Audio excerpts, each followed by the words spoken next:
She want seed, told her nothing in a blossom. Badging me for info at the shipper to Wisconsin. Only good for the lozenge. My whole contact list hit it, I don't even want it. Ting showed a jet love, but it never meant much. Never make decisions off a head rush. I've been down to $10. IRS kept track for 10 months. Had to switch how I went about it. Dues paid, collected all the loose change that I had left. Blew it on a new game. Set the high score, played it in machine stops. King's Cross, had to reconnect the way the jeans start. And get the deed done. They expected me to switch when I receive love. Gotta let the marathon run its natural course. I can feel the force. Knocking, boots Bruno on Miley. When I pop out like likeness. Polished, briefcase, no wallet. Just blew a bag like Scotsman. Killed that, in the AM going real fast. UK honey at the drill that bonds me. Bailed out, no conflict. Might have said I love her, but I never made a promise. I'm gonna pretend like I did not just have my mic muted and I wasn't just talking to you guys. That definitely didn't happen. I would never do that. I'm always on top of things.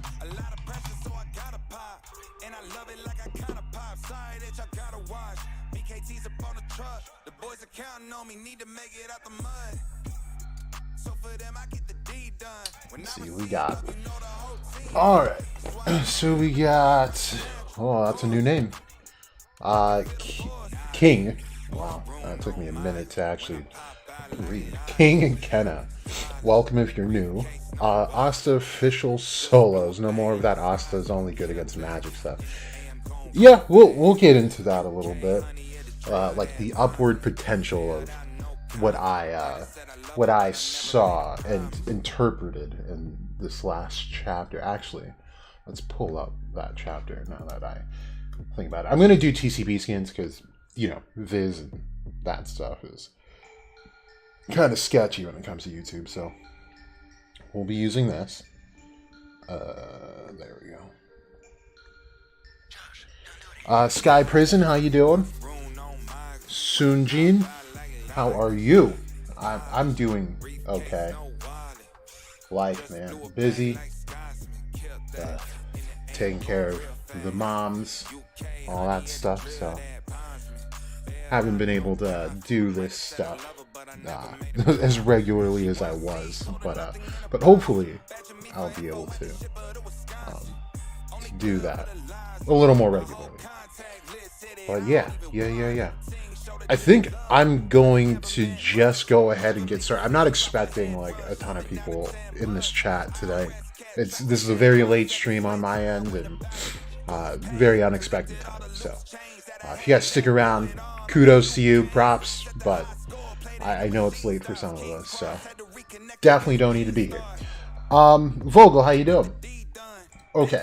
I guess it's only fair to start out with the chapter and then kind of let it progress from there. So, yeah, let's just kind of go through it. You got Ichika. I love how the guys are still in the wall. Like, they're just stuck there. You see that guy's foot, that guy's arm. And yeah, Asta is really concerned about Ichika being Yami's little sister. I also think it is kind of odd, like, how Yami has never mentioned a little sister. But we'll get into what I think could be happening, and it's something that I've kind of played around with in other streams, but never got too deep into it. But yeah, we'll kind of get into it, and it goes over like Yami's heart and why he's never mentioned any relatives at all. Okay, so yeah, never said anything about her, and I don't give a damn about that frisky man either. So she doesn't even care about Yami. I'm sure she's just saying that. Like, at the end of the day, that's her brother. So there's probably more of a complicated situation. I can honestly see it as like, well, he's never even bothered to, come back. Not to say that he would have the means to do so necessarily, but, it could be just a bit of, childish animosity. As far as that goes. So this, again, it wasn't a subtle hint. Remember, one of the last 2 or 3 streams I was saying, hey, like, hair color is going to mean something in the series. because we can take note of almost every black-haired, like jet black-haired character that we've had has been, has had some sort of oddity. You know, we have Noct, the Dark Triad, Lucius, Yuno, Ciel and Lois, all black hair, all very odd characters. If it's not their magic, it's the relationship with magic, and more specifically devils in some of their cases there. But here they're pointing out Asta's hair color, and they're getting that he's a foreigner. And you look at all their hair color, of course it's black. So I'm wondering, like, what Ryu's, you know, intentions were. Like, he knew, you know, Asta probably could be easily identified through the color of his hair. And it doesn't seem... thank you, Vogel. Charmy, too. And it would just seem to me that he'd be a little bit, you know, just more socially advanced, I guess, to know that maybe bringing Asta to the most crowded part of town is not a good idea, because it doesn't seem that they're very comfortable with his hair color. I think they also mentioned, like people with that hair color tend to, like, be connected to disaster. Maybe I'm making that up. I felt like someone said that. Anyway, let's keep going. And he's trying to get them out of there just because, like, you know, they're drawing in a lot of attention now. So, taking him to Liebe. I just love this setting. Like, I'm so glad Tabata's drawing, like, Japan and all that stuff right now, because it's always been just a beautiful setting in real life. And also, like, when you look at it in manga, it never not looks good. So, I'm glad it got to this point. And then we see all the goldfish. A lot of people were asking when I made, like, the little comparison to another series that has man-eating goldfish that just fly around like this. It's called Shibuya Goldfish. It's a whole, like, subgenre of manga. It's really funny. They all have the same exact storyline, just different creatures, you know. So that one, of course, was just goldfish. They have one with, like, chicken. They have one with magical girls. What's another? Tokyo Dragon's another one. Tokyo Dragon's pretty cool, though. So is Maho Shoujo at the end. That's the one with the magical girls. But yeah, it was just funny because that's exactly what it looks like. It almost looks like a page from that panel. So we have the guy saying that he's relieved that Asta's doing well. So his name is Mikuria Fumito, the local recovery Yojutsu genius. So it's kind of funny because it seems as though they're kind of framing, like, you know, their power system almost like they do in Naruto, right? Where he's classified as, like, a genius. And this is not... So, like, for me, the wording here is kind of important, right? Because they call him a genius, and it's... Like, if you think about Naruto, right? It's not that people can't do a certain thing. However, they're, you know, intelligent enough to apply certain, you know, certain ideas or concepts in a more advanced way to achieve certain results. So it makes it seem like people could generally be able to use recovery Yojutsu, but he's just exceptionally good at it. Like, that's his specialty, right? He says, it's the first time I've ever given medical treatment to a creature like him, so it took me some time. Very interesting. So I wonder what the main difference is, right?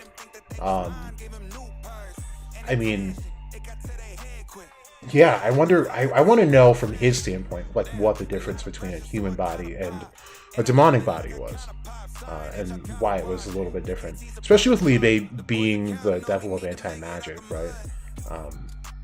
If these... I don't know. Well, he doesn't just exude anti-magic, so I guess he could still be treated, but yeah, kind of a strange situation. Then we got Asta. I legit never thought we were gonna see, like, his eyes like this ever again. Like, this is the Asta that I think we all love to see. Just like super goofy and just genuinely happy to, for a friend here.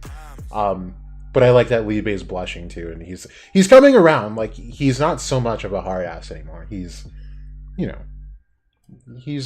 becoming more human, I guess. So that's cool. Love that the scar is there. Love that, I think this is the first time we've seen him in this form where it shows the contract mark on their wrist. So that's also really cool. Looks like a good dinner right there. What's this food? It's so tender. I've never had nomo potatoes like this before. So Fumito is a genius when it comes to cooking too. So these are all the things that Asta has grown up on. Those nomo potatoes. And we'll circle back around to that in just a bit. So still, I have to go back soon. So he's trying to get back to Sister Lily. Please tell me anything you know. Is there a way to get back to the Clover Kingdom? And it's funny, his affect just shifts automatically, right? As if Asta shouldn't be asking about that right now. It's very strange.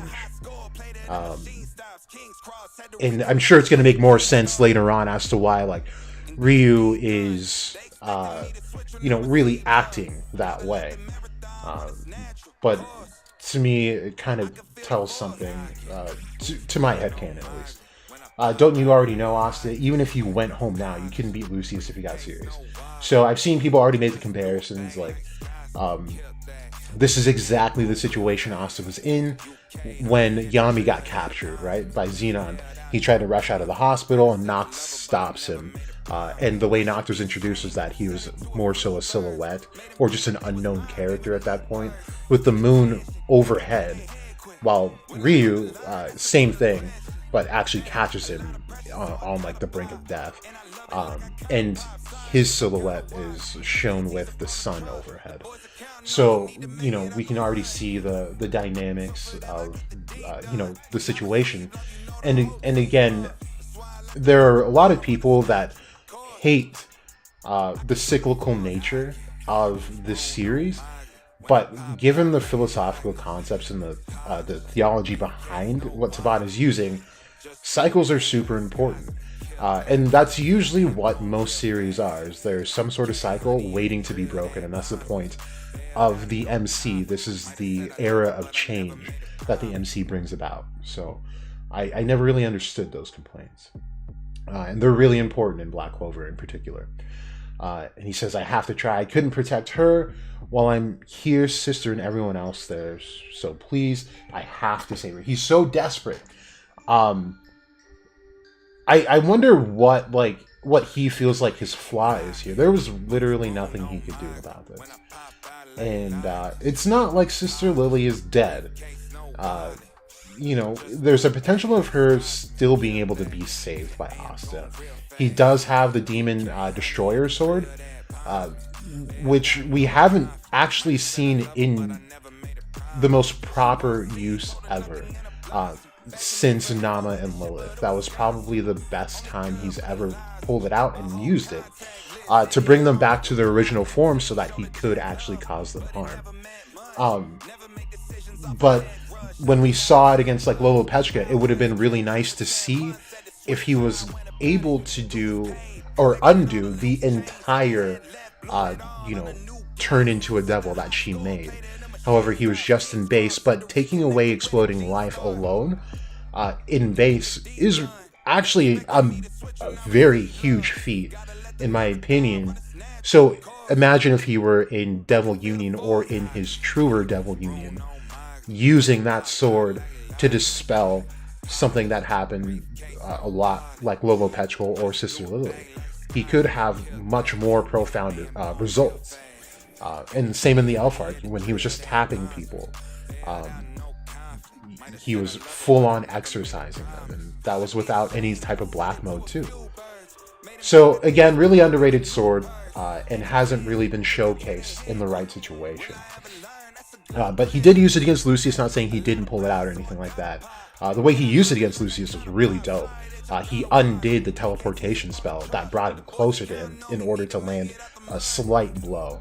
And that's when Lucius realized he needed to get a bit more serious there. So he says, it's all right, you still got time. So again, look at his affect. Look at the way he's looking. He's hiding something. He's withholding information. This is what this tells me. And he's saying you still got time, but he's not telling Asta why he has more time still. It doesn't make sense. So there's something going on here.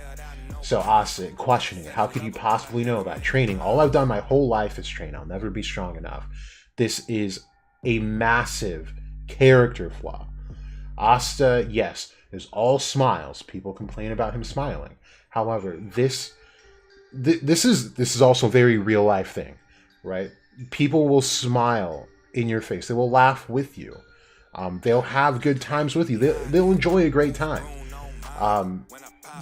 But when really big obstacles rear their heads, these character flaws and these character faults tend to come out and show. Oh, Jesus Christ! The music's probably super loud. I forgot, guys. I'm sorry.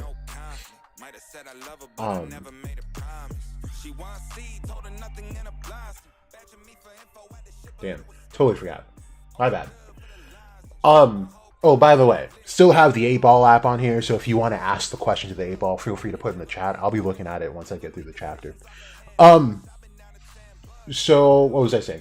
Right, so people in real life will say, yeah, I'm good, I'm fine. You know, you see all those depression posts about, like, when people say they're fine, they're not fine. That's not always the case, but could be a case for some people. And this is one of those times for Asta. He's always smiling. He's always doing what's good for other people.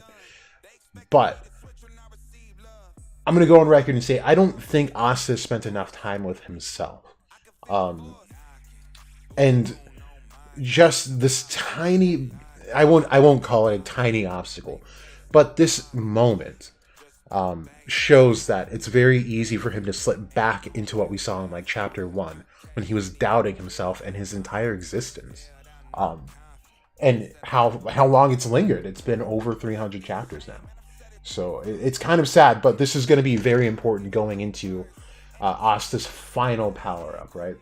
Ichika doing the Yami thing. I don't know what's going on with you, nor do I care if you die. Very interesting thing to say when I'm going to bring up this point towards the end here. But the fact you're even alive right now is thanks to Ryu and Mikuria saving you. And I don't think that's what they actually say in the officials. It's something a bit different than there she goes with her words again. But yeah, obviously she's kind of their battle axe, the one who keeps everyone in line. So I guess they couldn't have picked a better person for that. Foreigners like, oh, so this is where they say it. The foreigners like you are said to be the main cause of disasters. So that's a super interesting statement. Now, maybe to you he's a mysterious foreigner, but this man is the honorable shogun of our nation. If you disregard his advice and throw your life away right after he saved it, then here and now I'll cut you down myself. Really funny, because it's just completely backwards from what Yami would say, right? Right here and now you'll surpass your limits. Well, right here and now I'll just kill you. So, don't take people's kindness for granted, you fool, right? And then thank you so much for saving us. I take back my request to return home.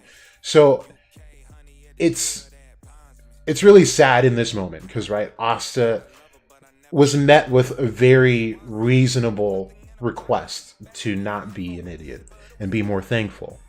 And he's forcing himself to just abide by their rules just because he owes them one. So it's kind of sad for him in that moment. If Lucius has his way, we'll all be in trouble. So he's just so confident, right? Like he's hiding something, but he's also confident that Lucius will be stopped, right? Because he says if Lucius has his way. Yeah, so he knows they have more time, but why that is, he's not going to divulge anytime soon. Lucius has overwhelming physical strength and magic, so you're going to be outclassed in a fight.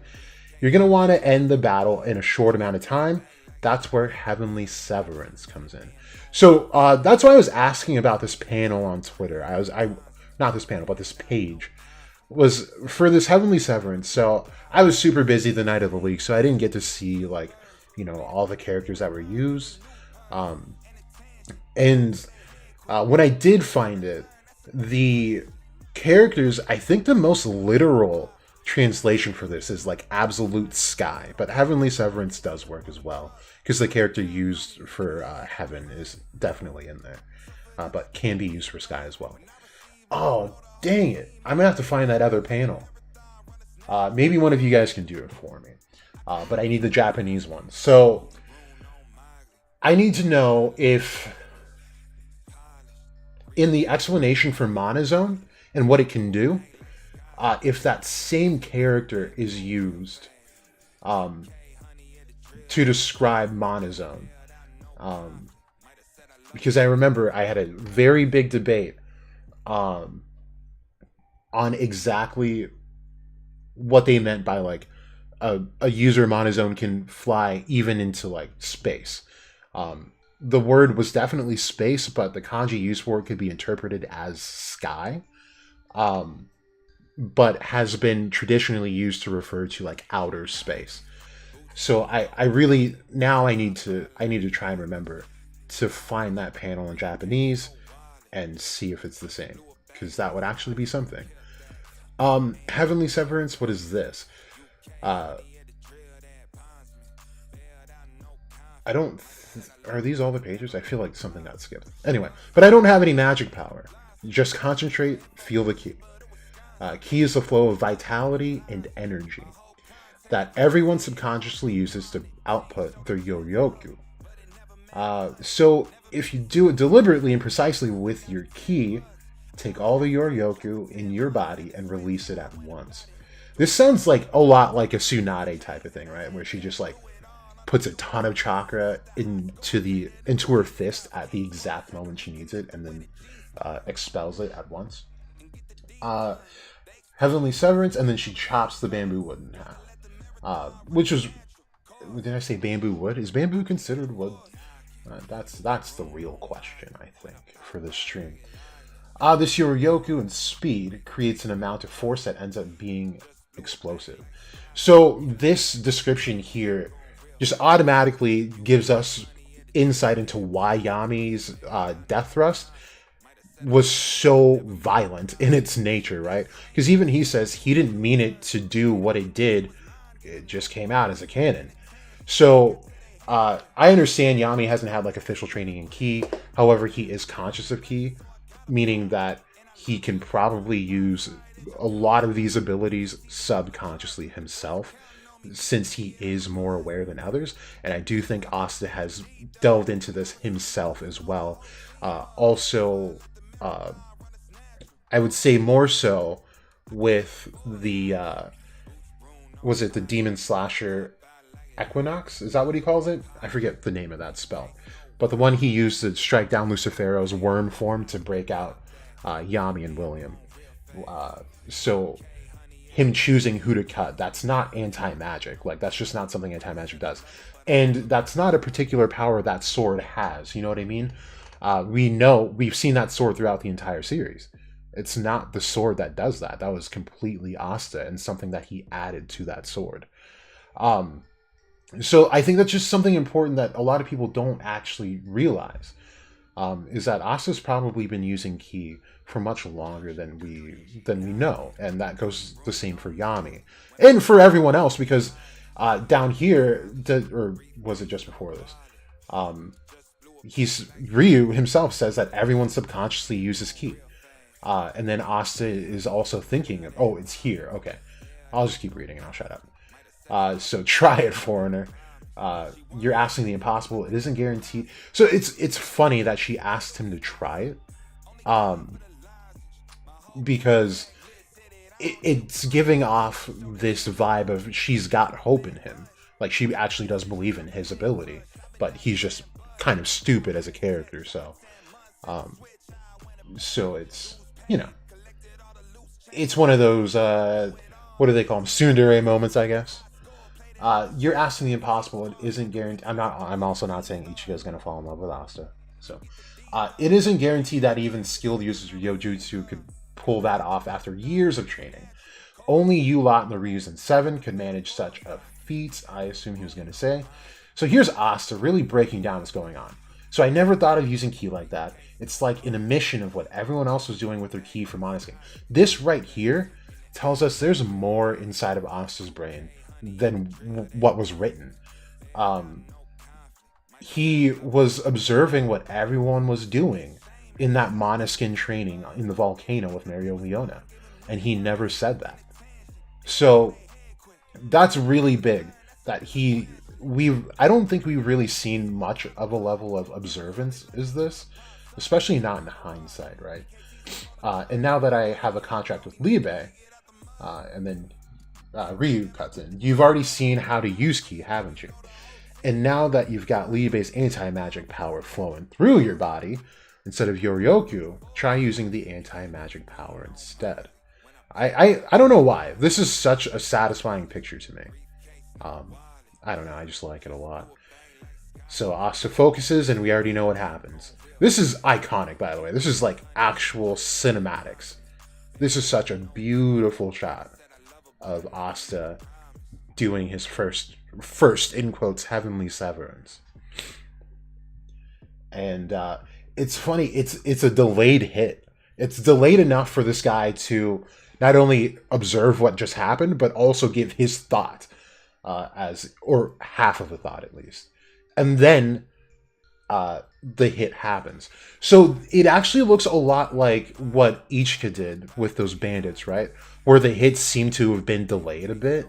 Is actually what that other person that that got super mad at me in the other stream, I thought they were a spammer or something. But they were talking about in arts in I think it's in China. It's a Chinese art, martial arts, where it's essentially the art of like the delayed hit, where you like hit someone all over the place, but they don't actually feel the hits until like seconds later. So that's what it seems like. Credit to whoever that was. So he says, great job. This bamboo ain't supposed to be able to wither because it's grown with Yoryoku. So, let's finish it and we'll talk about that panel.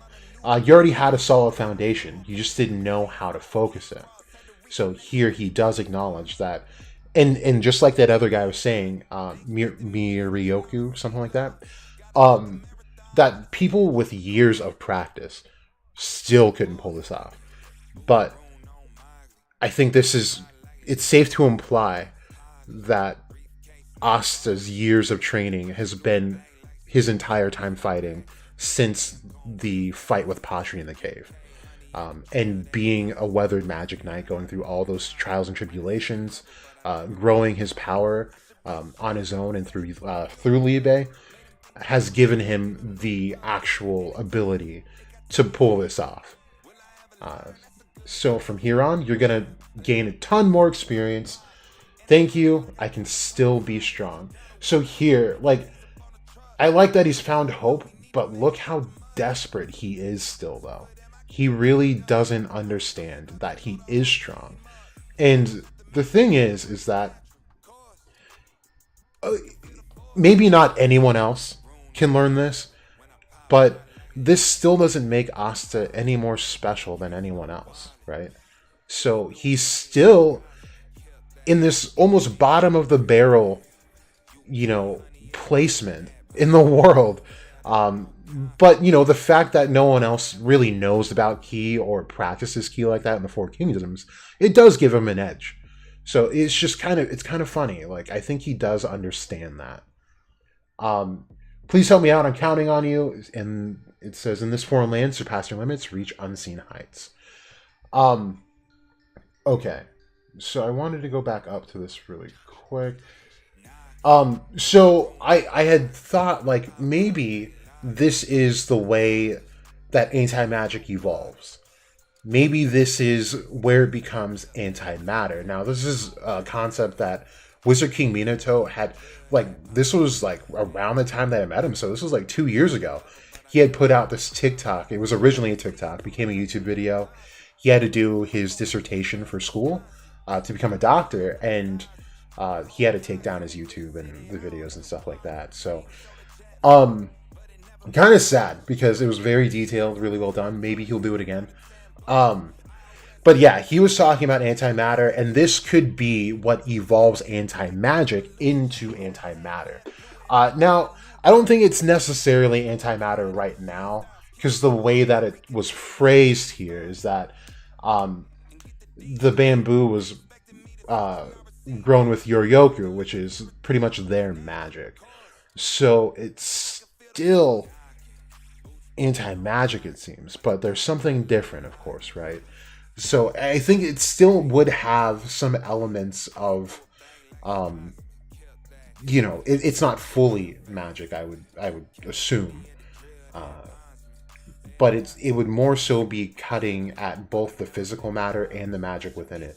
Now, this goes back to something that either Morris or one of the Spade grunts, when we first started in the Spade arc, was saying, it was one of the Spade grunts, was saying that they would drain even the life force out of the people in the, what are those things called? They were using them for transportation throughout the strong magic regions. Forgot what they're called. Not Gargantulas. That's Bleach. Whatever they're called. They were saying, yeah, we'll drain the life force out of all of the people there, because even life force has magic. So, that could be more so the tie-in there. But I do think we'll see an evolution of anti-magic for sure. So we got to the end. Let me, like I said, go through the comments with you guys and make sure I'm caught up. This is very nice coloring right there. Very nice.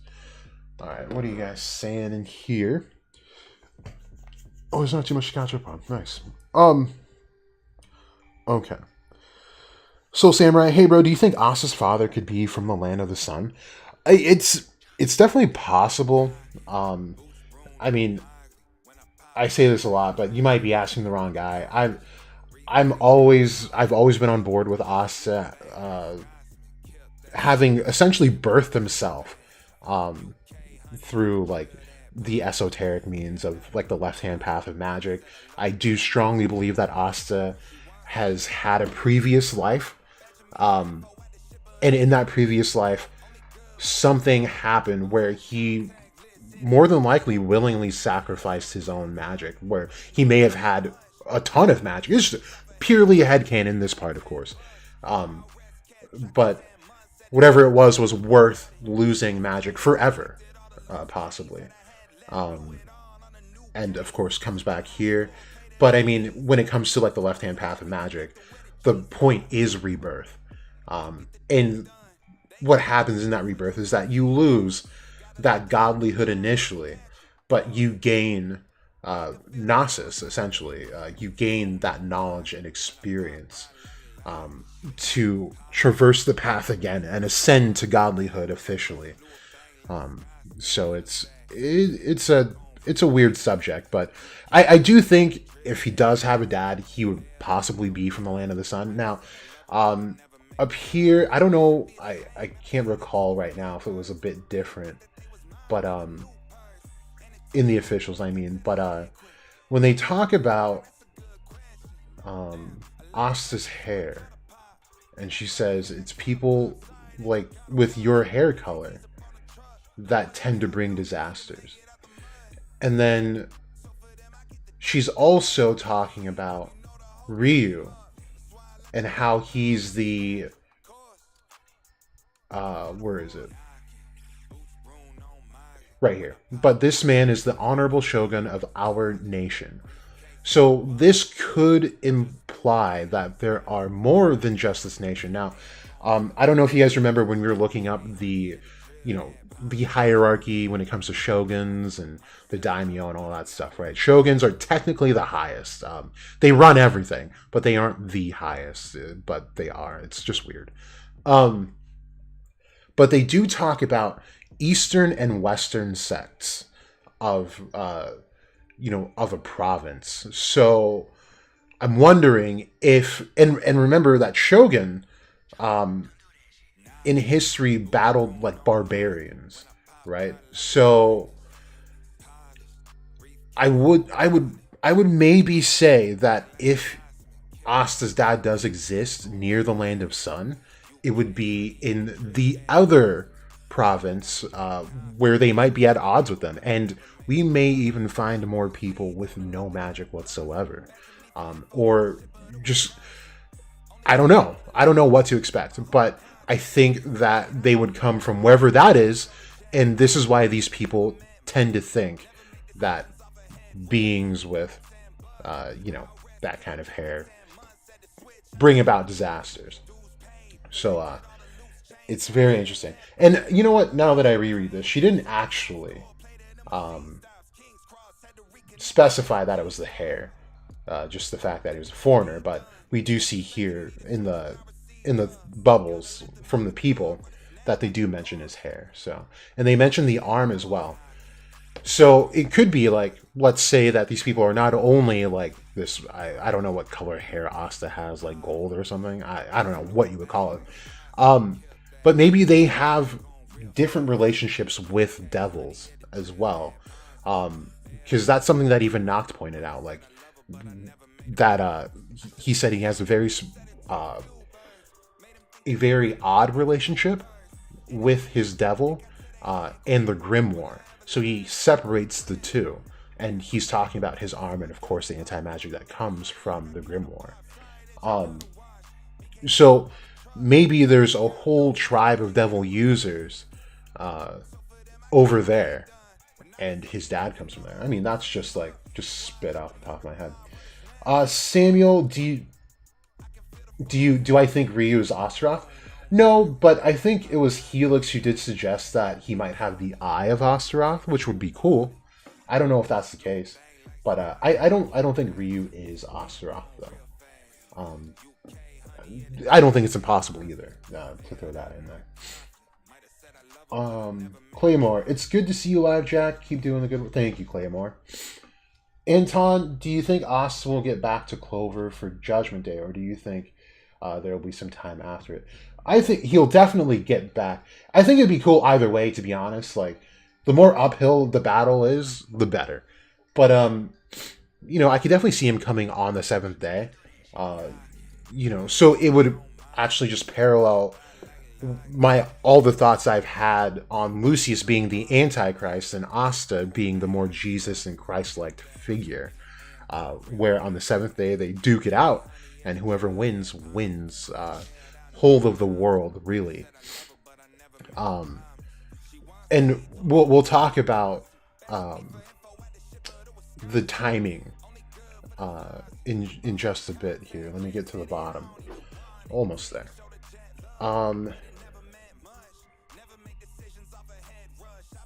Sam, you think that Asta is probably not going to come back in the middle where they're all defeated?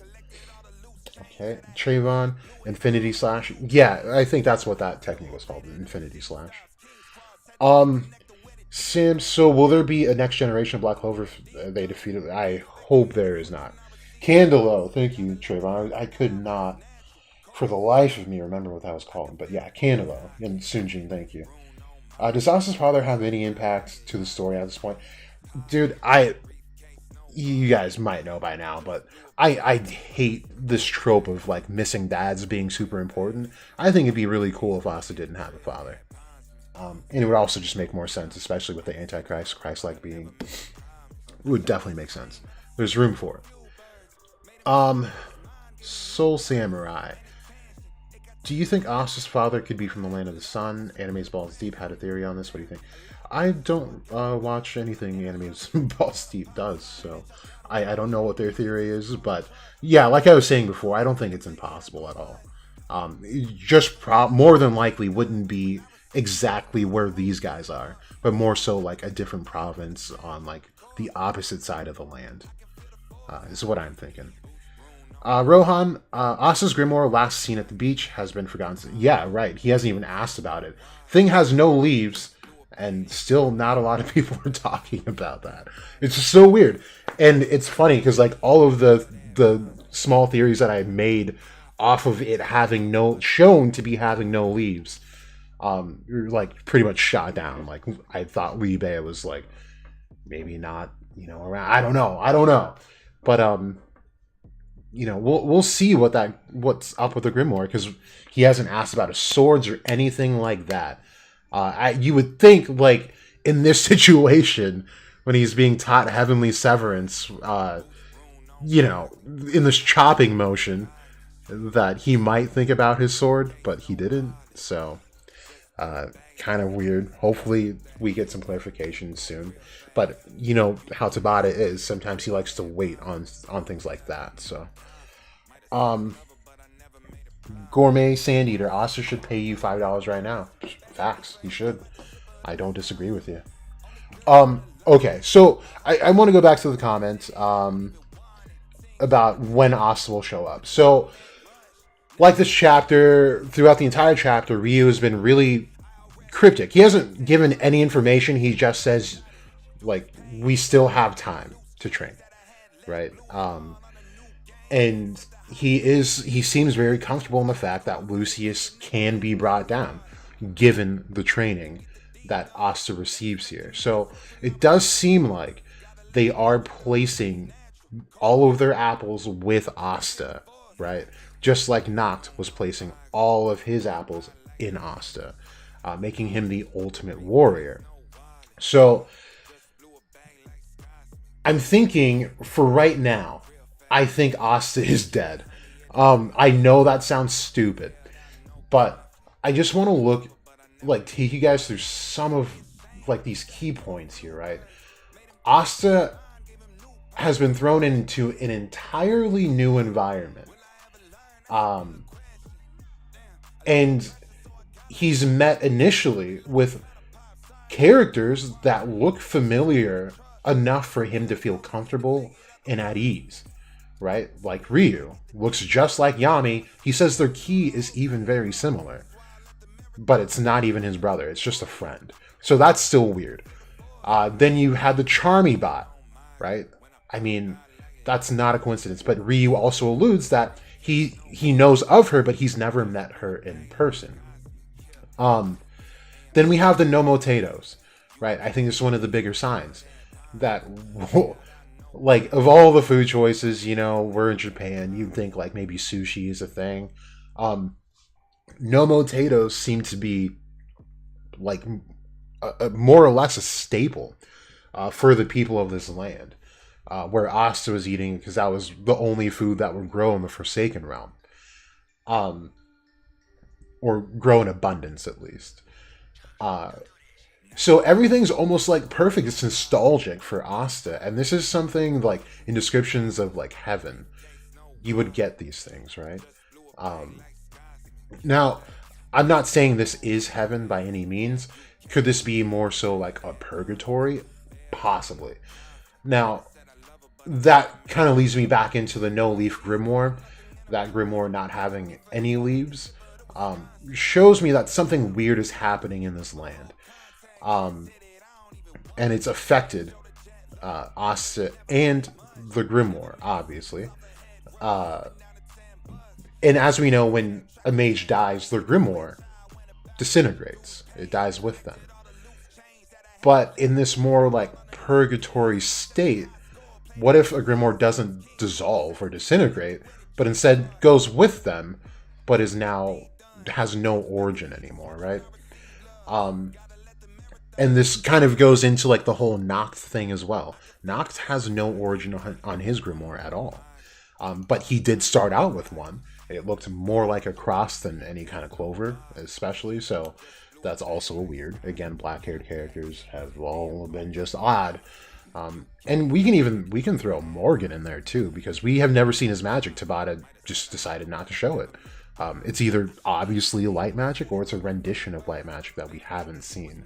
That is more important to the story, or leading into the story later on, which there's room for, since people have speculated that Morgan's silhouette showed up next to Lucius by that throne, wherever he was. So, you know, there is still room for that. But it's kind of my thoughts. Like, things are so perfect here. And, you know, come to find out that the person who runs this whole place is just like him, has no magic. Like, what are the chances that everything just falls into place like this? It just doesn't seem natural, right? Now, it brings me to Yami now. Excuse me. It brings me to Sukahiro. I hate that. Probably the biggest fumble Tabata's ever made. That is not Sukahiro, that is Yami.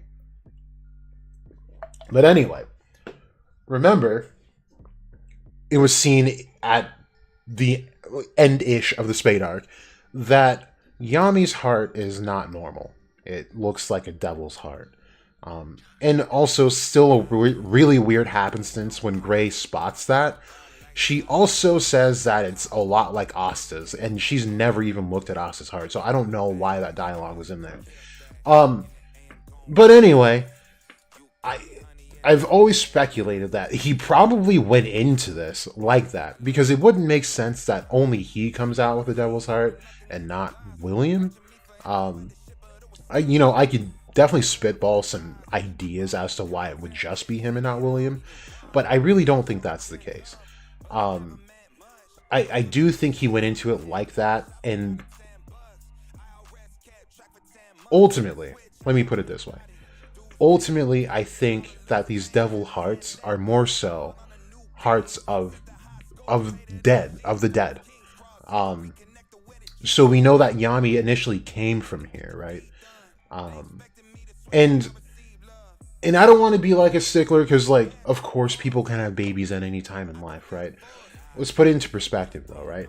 Yami is, I believe, he's around my age, I think. He's, what, 26, now 27? So he has this little sister who doesn't look any more than maybe 15, like 16 in anime. So it's kind of a weird age gap, in my opinion.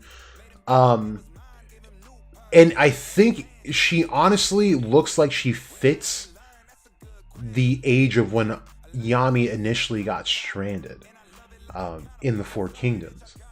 So what I think is happening is kind of a blend of mythology that we've been over,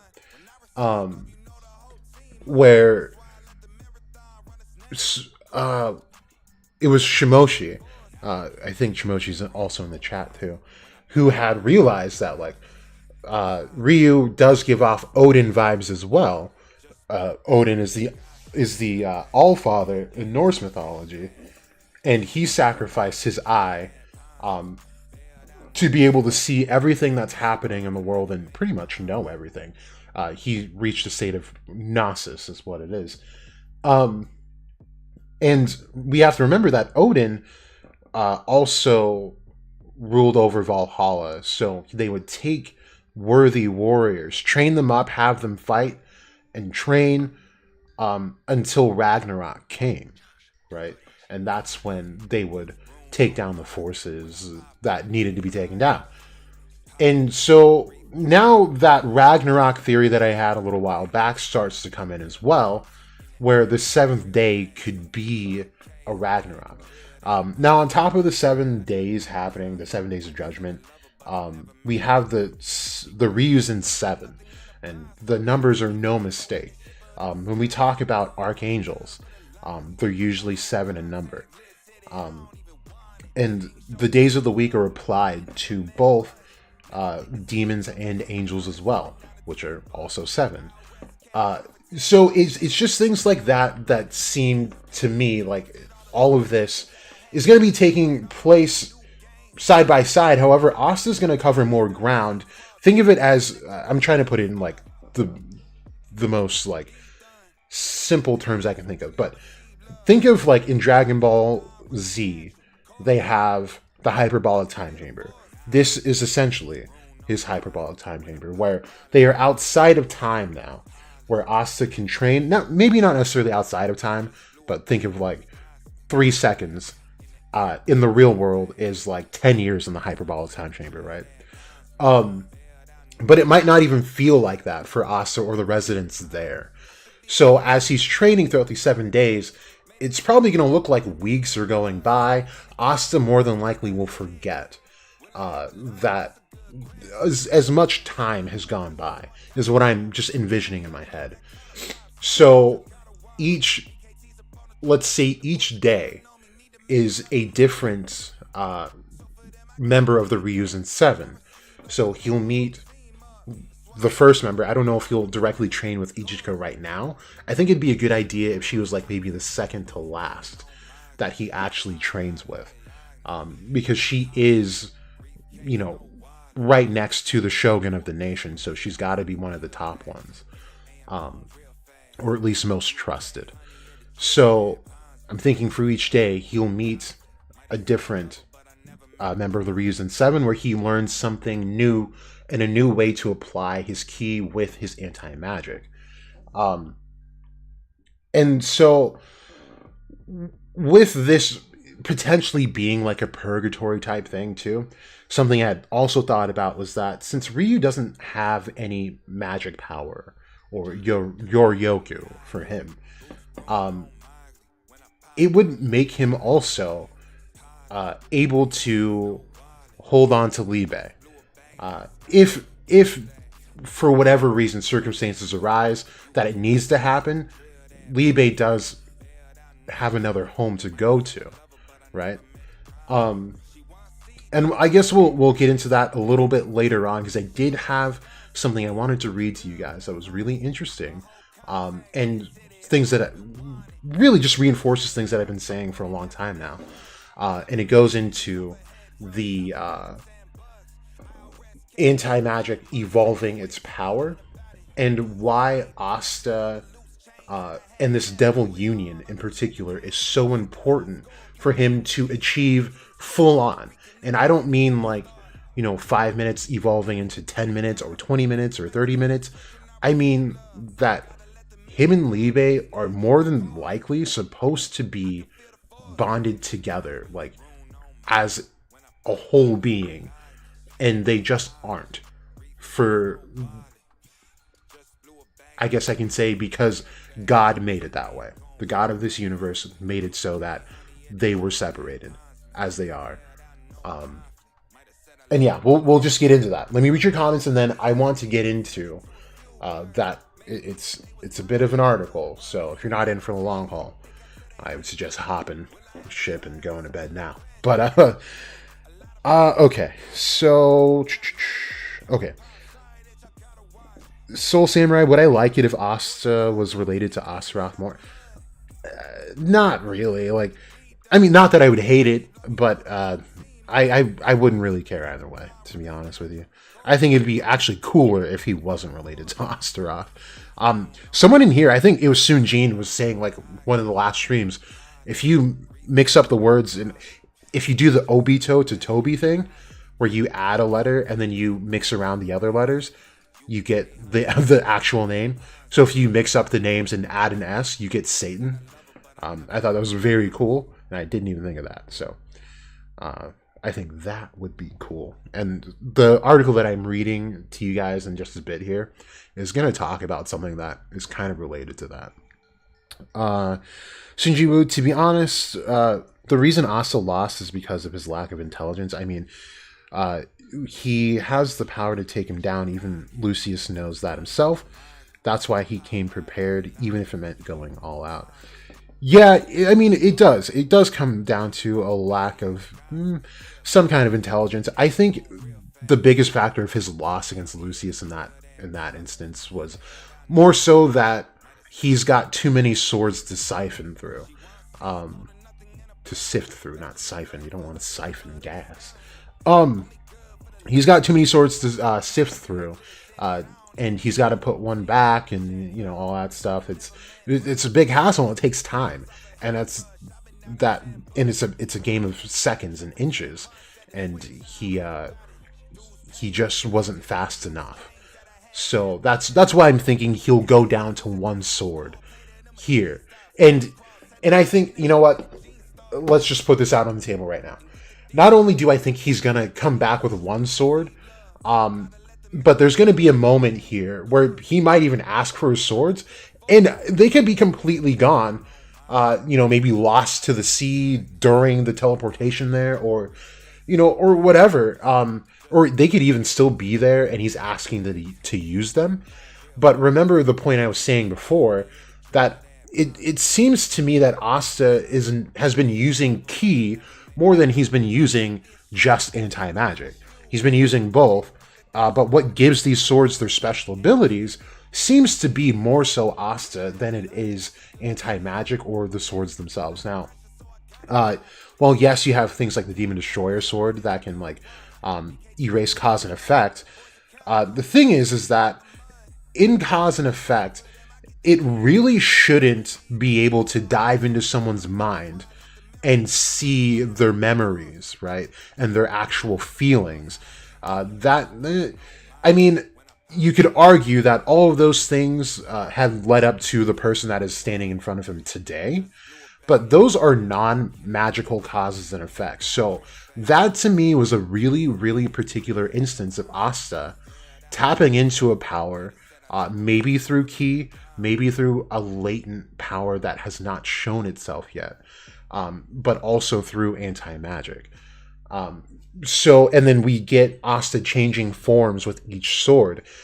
I think he's adapting his ki and actually mimicking whatever that sword is putting out, or putting into him rather.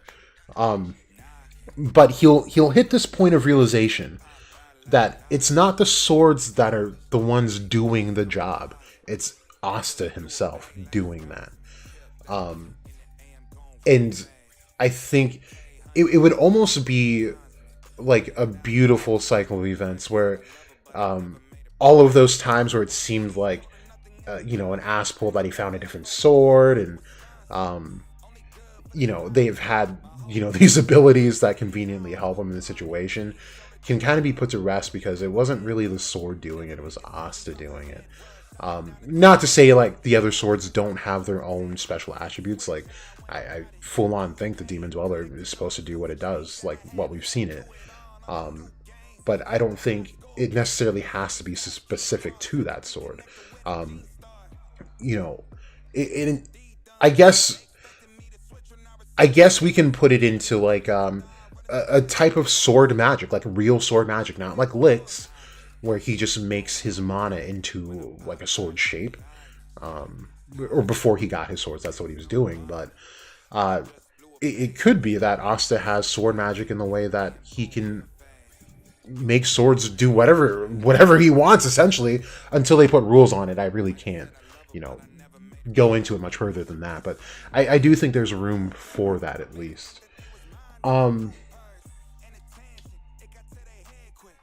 Who are the other two on the other side of Lucius? Oh, those silhouettes? Yeah, I don't know. People were saying it looked like Morgan. And then I forgot what the other one looked like, so I couldn't even tell you myself. But there were people in the very first chapter on the actual first page of the series that fit those silhouettes pretty well. So, and they weren't characters that were introduced yet, so it could be them. Anton, Gary has transformed into Asta, so maybe that's why she knows what Asta's. Oh, Gray. Oh, Gray has transformed into. Oh, she has. That's right. Okay. So maybe. Sun Jinwoo. Yeah, maybe after Yami got captured by Xenon after Asta passed out, maybe she tried to heal him. Maybe that's why she knows Asta's body. What Asta? Well, he went to Owen to get healed for that. So I don't think it would have been then. But maybe like her transforming into Asta could potentially explain that. It's kind of whack if you ask me if that's how Tabata would explain that. But he's got his reasons. He hasn't really fumbled yet, so. Alright, so let's get into this. It's called Anticosmicism, which is Gnostic dualism. Now, if you've been on the channel for a long time, you know what Gnosticism is and why it's important to the series.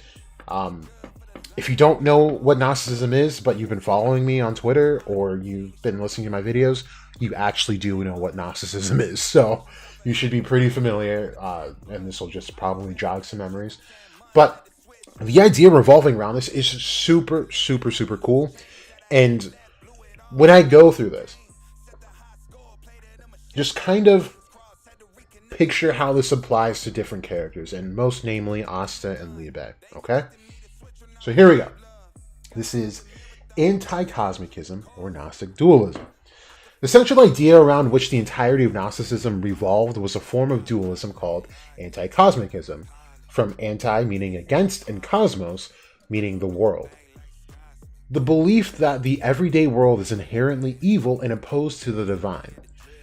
Divinity, as Hans Jonas has aptly put it, was not the essence of this world, but its negation and cancellation. I feel like I need to read that a couple more times because I had to read it myself a couple more times, right? So let's see. Divinity was not the essence of this world, but the negation and cancellation of it. Divinity was not the essence of this world, but its negation and cancellation, right? So we're taking the point of evil ruling everything physical. It rules matter.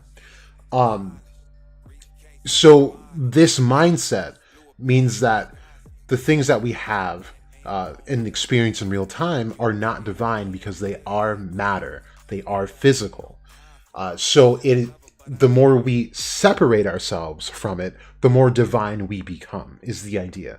So now he goes a step further and says the negation and cancellation of what we experience now in this world is what makes us divine.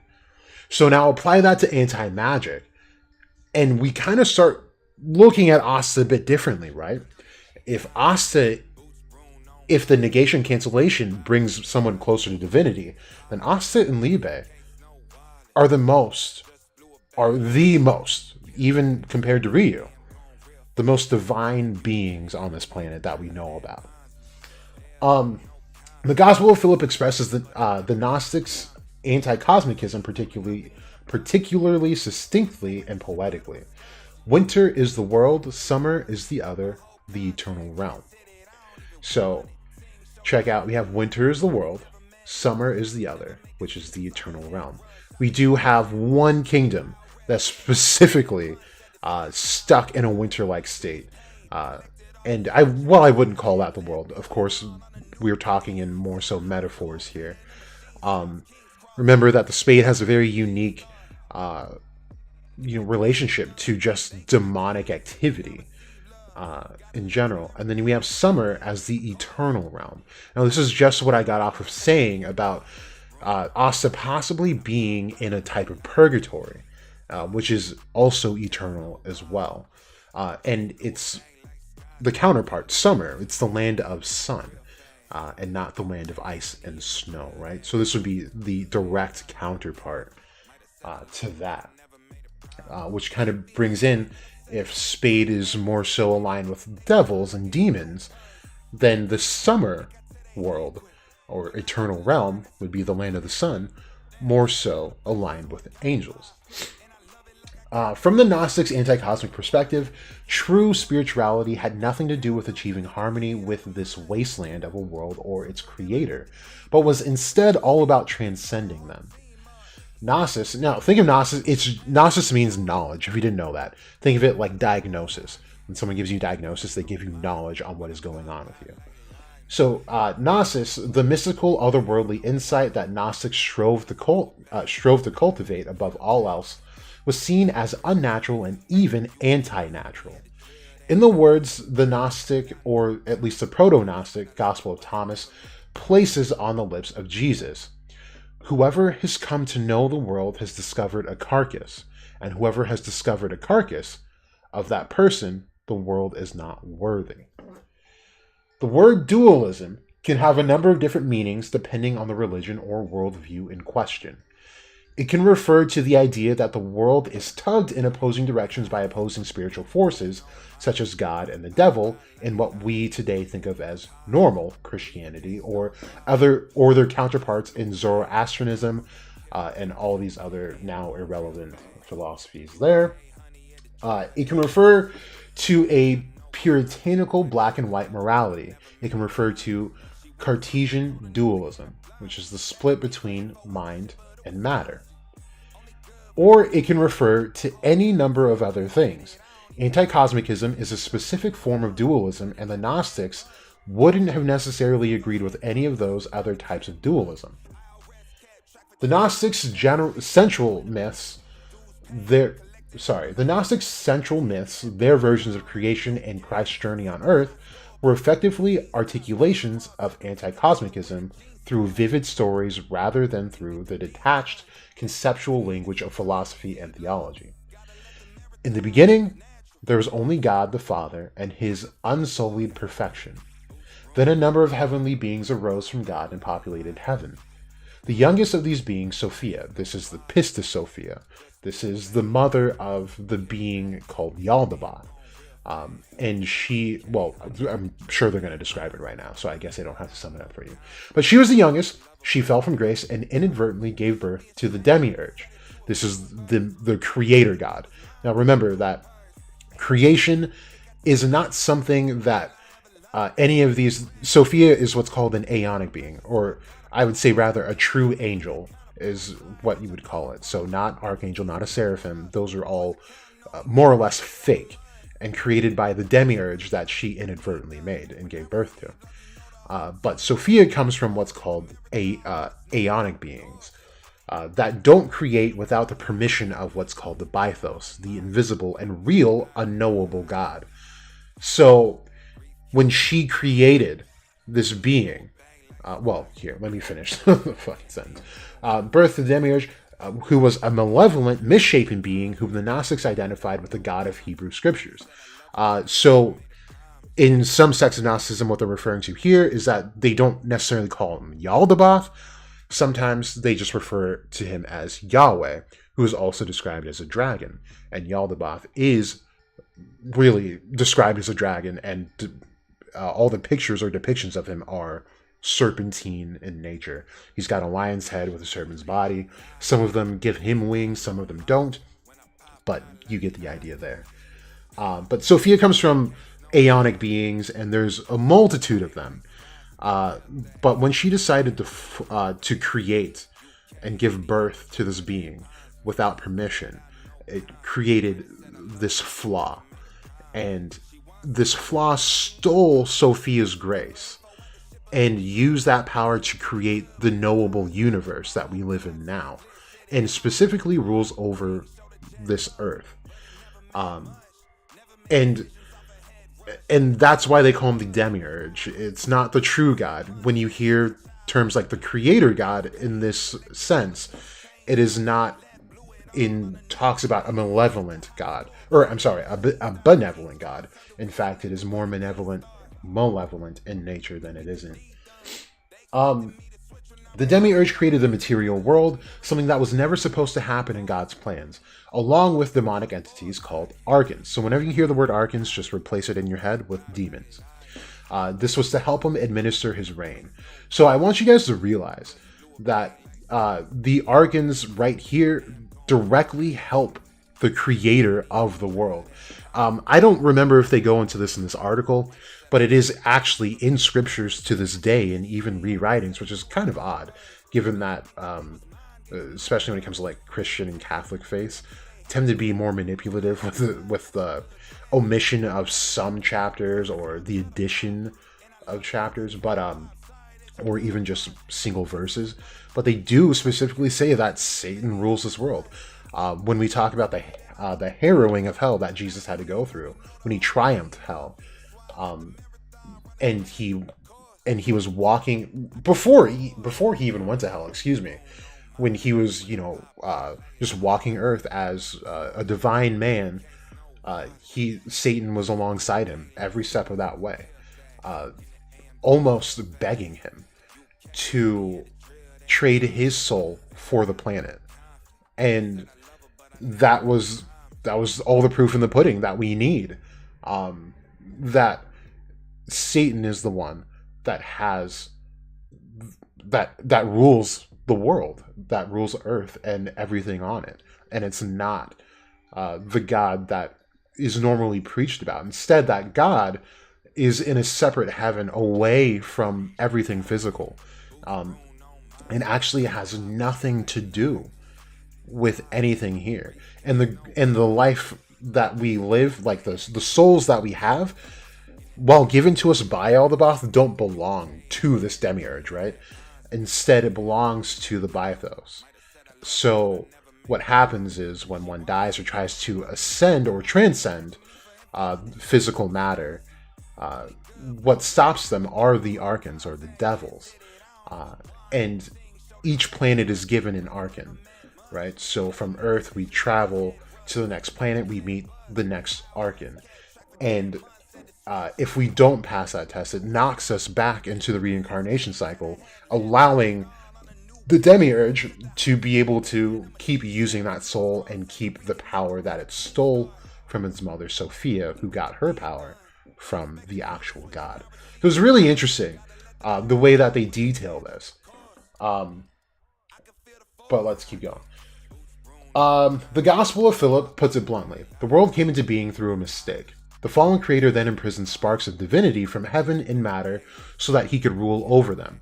The bodies and minds of the creatures within whom those sparks existed were entirely under the sway of archons, making abusive demonic possession their default state in life and causing their divine essence to go unnoticed and unheeded.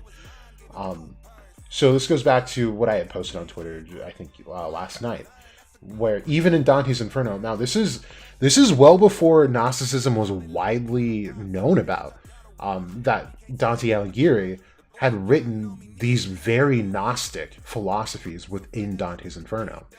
Because he talks about a guy named Brancadoria. And Brancadoria he was no one really special, but this was the person that they decided to use to showcase this important idea, which is that when someone does something evil, right, in that very moment, they are no longer human. They're, in fact, possessed by a demon. And that's the natural state, because matter, again, your physical body, in this sense, was made by the devil. And so when you give in to those sins and those more or less evil ways of thinking, and you act them out, you're giving up your humanity and giving your body up for possession to keep carrying out those ideas. So this kind of goes into even like the Dark Triad, where when Dante was describing like how he could fill the world with all kinds of malice. This kind of reminds me of that idea and how Vonica wants to just fight super strong people and beings because fighting's fun. It's very impulsive and it's just demonic in nature. So, and we see their relationships with devils.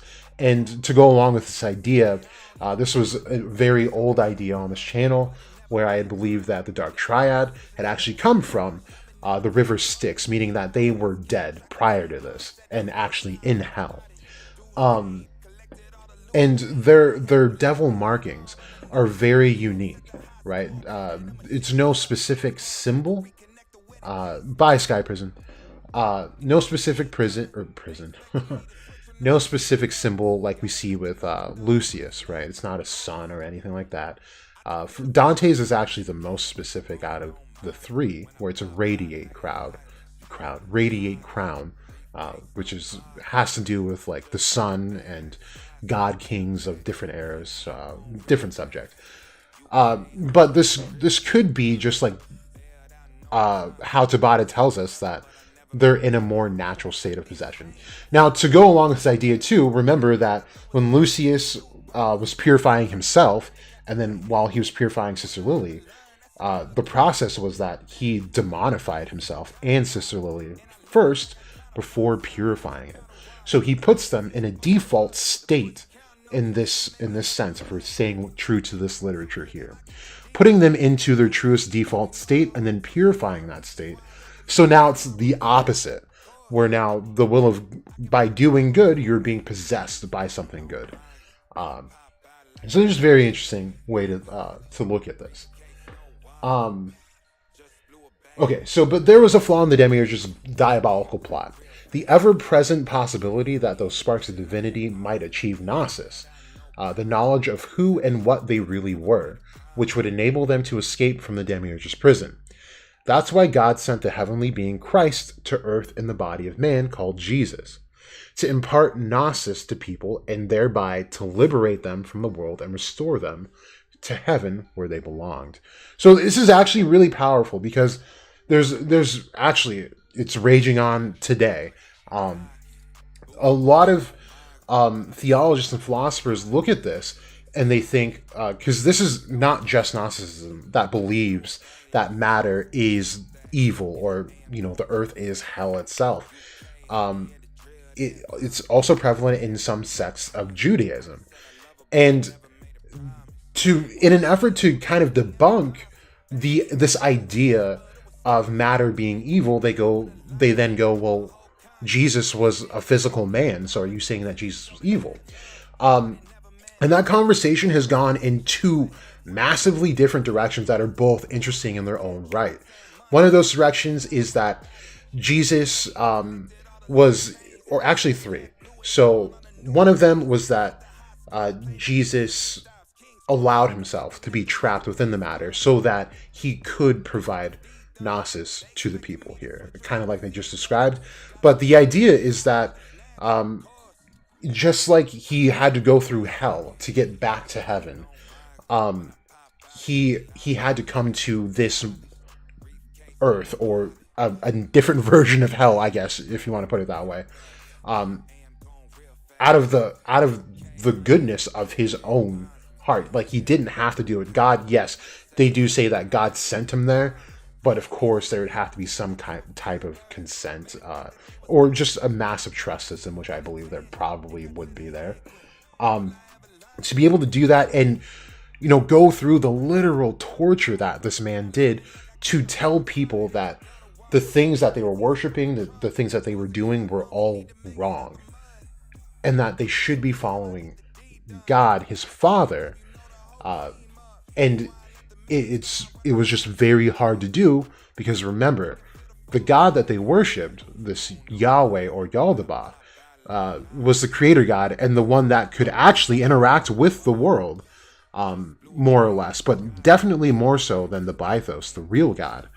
So to make the unknowable knowable was almost impossible of a task to complete. So this is why the word Gnosis is held to such high esteem, is that even right now, if I said I sign on to this completely, I know that there's a Bythos, I know that there's an invisible God, I would still not really understand what that means, because this is all I know. This is all we know. So it takes spiritual enlightenment in order to get to that point. Another direction this has been taken in is that Jesus was in what's called a jinn state. We've talked about that on this channel. Very interesting. And this is from the Gnostic, one of the Gnostic forefathers, Johann Weyer, who was said to have purified Beelzebub himself. So go figure. But the jinn state is essentially being able to reach this astral state and physical state at once. So while things can, probably phase through you can walk through a wall, you can fly, you do that astrally, but also physically. So you can touch things and interact with things as well. So it kind of seems that it can be kind of turned off and on. I think this article even goes into something that describes Jesus doing that. So it seems that they're leaning more towards that. Now, the other way is really interesting too. There are some sects of Gnosticism where they believe that, given the fact that Jesus was trapped inside of matter, which is deemed as evil, they believe that Jesus was actually the Antichrist, spreading false information and all that stuff, which is a very interesting take on everything. I think that in and of itself, if you just wrote a story from that perspective, would be really cool. Not saying I believe in that necessarily, but or any of this for that matter, but I just thought it was really interesting the ways that they took this, instead of just completely disregarding it. Anticosmicism thus presented a deeply nihilistic view of earthly life. The Gnostics would have agreed with the anguished proclamation of Shakespeare's Macbeth that life's but a walking shadow, a poor player, that struts and frets his hour upon the stage, and then is heard no more.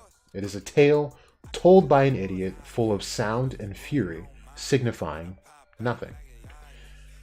But unlike many forms of nihilism, Anticosmicism wasn't a repudiation of spirituality. Instead, it was a motivation for spirituality, and a particularly intense form of spirituality at that. Remarkably, Anticosmicism also entailed that humans, or at the very least, the Gnostics themselves were superior to the universe, its creator, and its rulers.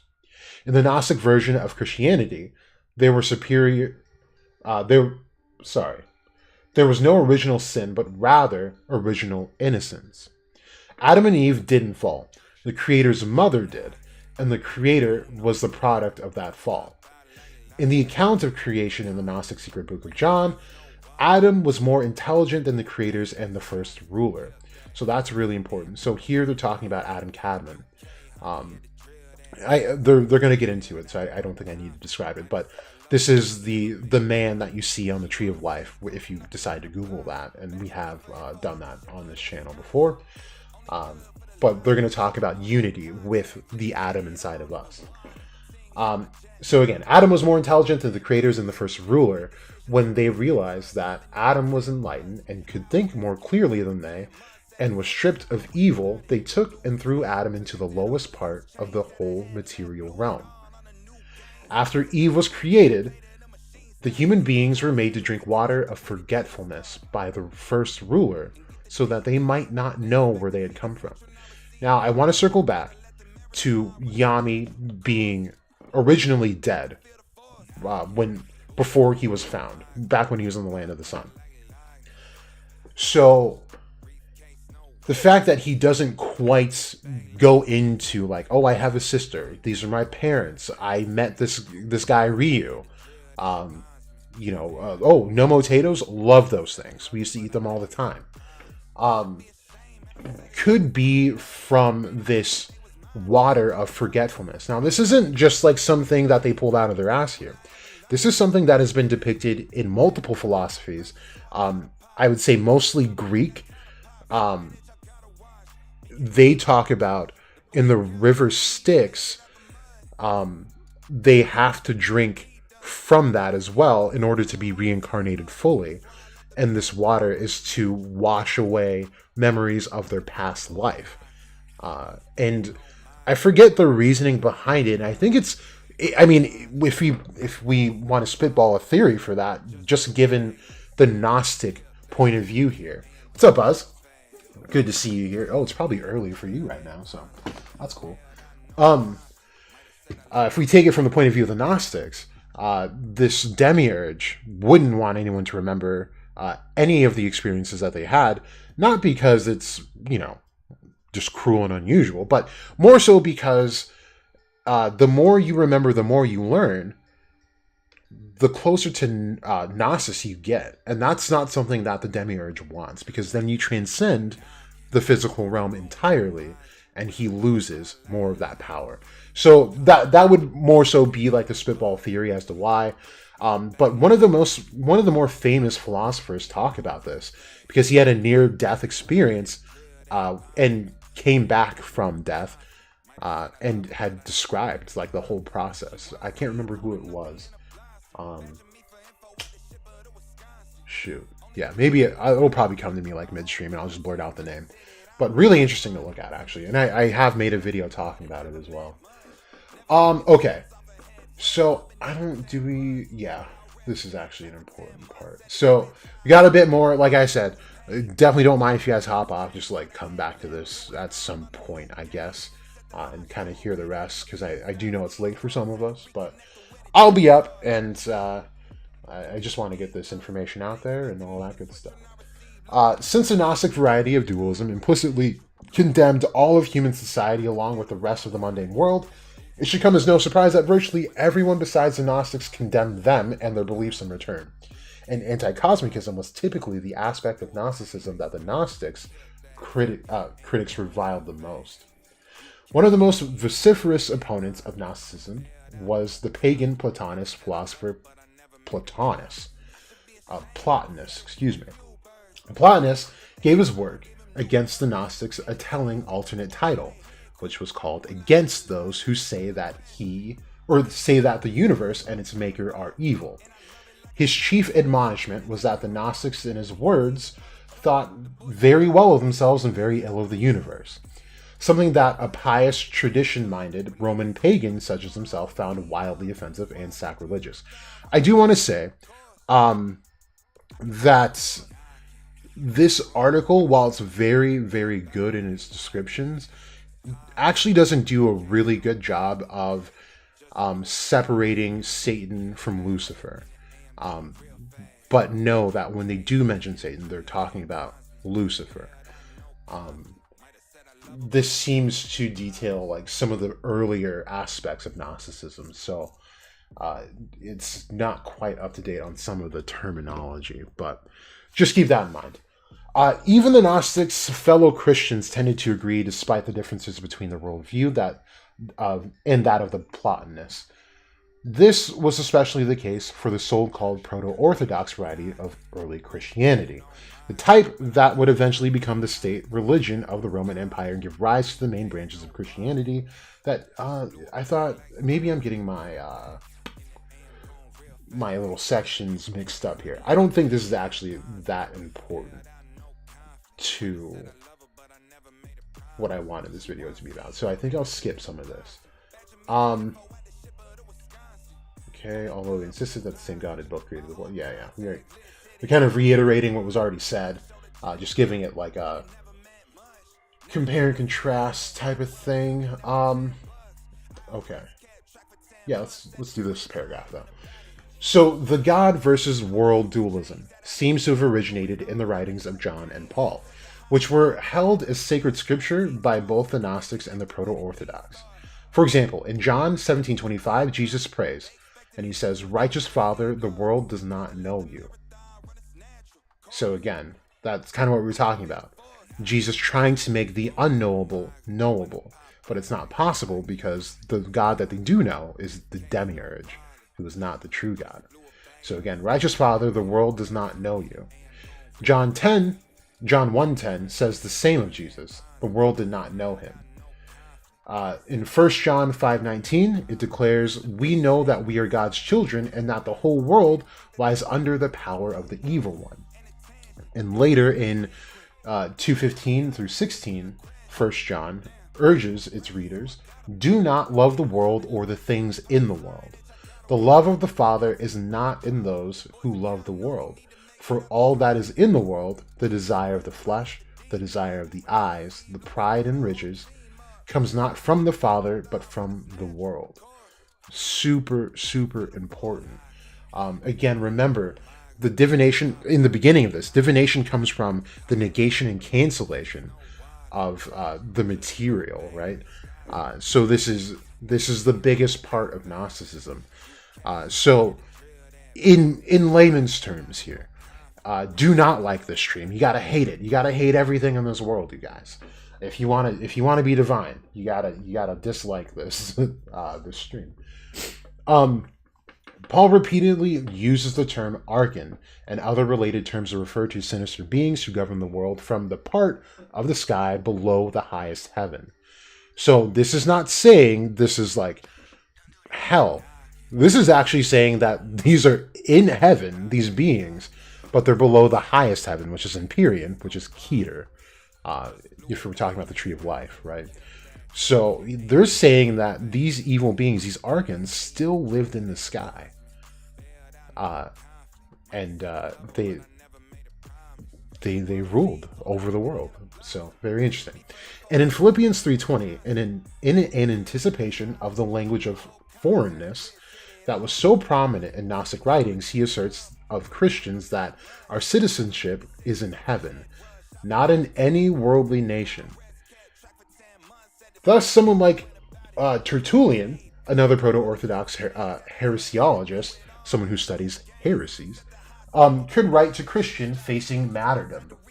So he says, "Nor let the separation from the world alarm you, for if we reflect that the world is more really the prison, we shall see that you have gone out of a prison rather than into one." But the Proto-Orthodox and the Gnostics took their shared theological and mythological inheritance in very different directions past these commonalities. The Gnostics sharpened the prevailing Christian God versus the world dualism into full-blown anti-cosmicism, whereas the Proto-Orthodox weakened it and attempted to at least partially bridge the gap between God and the world. For the Proto-Orthodox, God had created the material world, Christ had been fully material human in addition to being fully divine, and salvation would occur via bodily resurrection rather than spiritual enlightenment. The material world may have been corrupt, but it was created to be perfect and therefore contained within itself the capacity for perfection, which would be realized again when Jesus returned to earth a second time on Judgment Day. Now, Asta has never been apart from this world until now, so when he goes back, that'll be the second coming on Judgment Day. So the world's ultimately temporary evil wasn't due to an evil creator, but rather human sin. Now, this is interesting that the Proto-Orthodox think this way. Because remember, Xenon says this, and I believe Liebe says this as well. Maybe not. But maybe rather implies that devils are born from human misdeeds.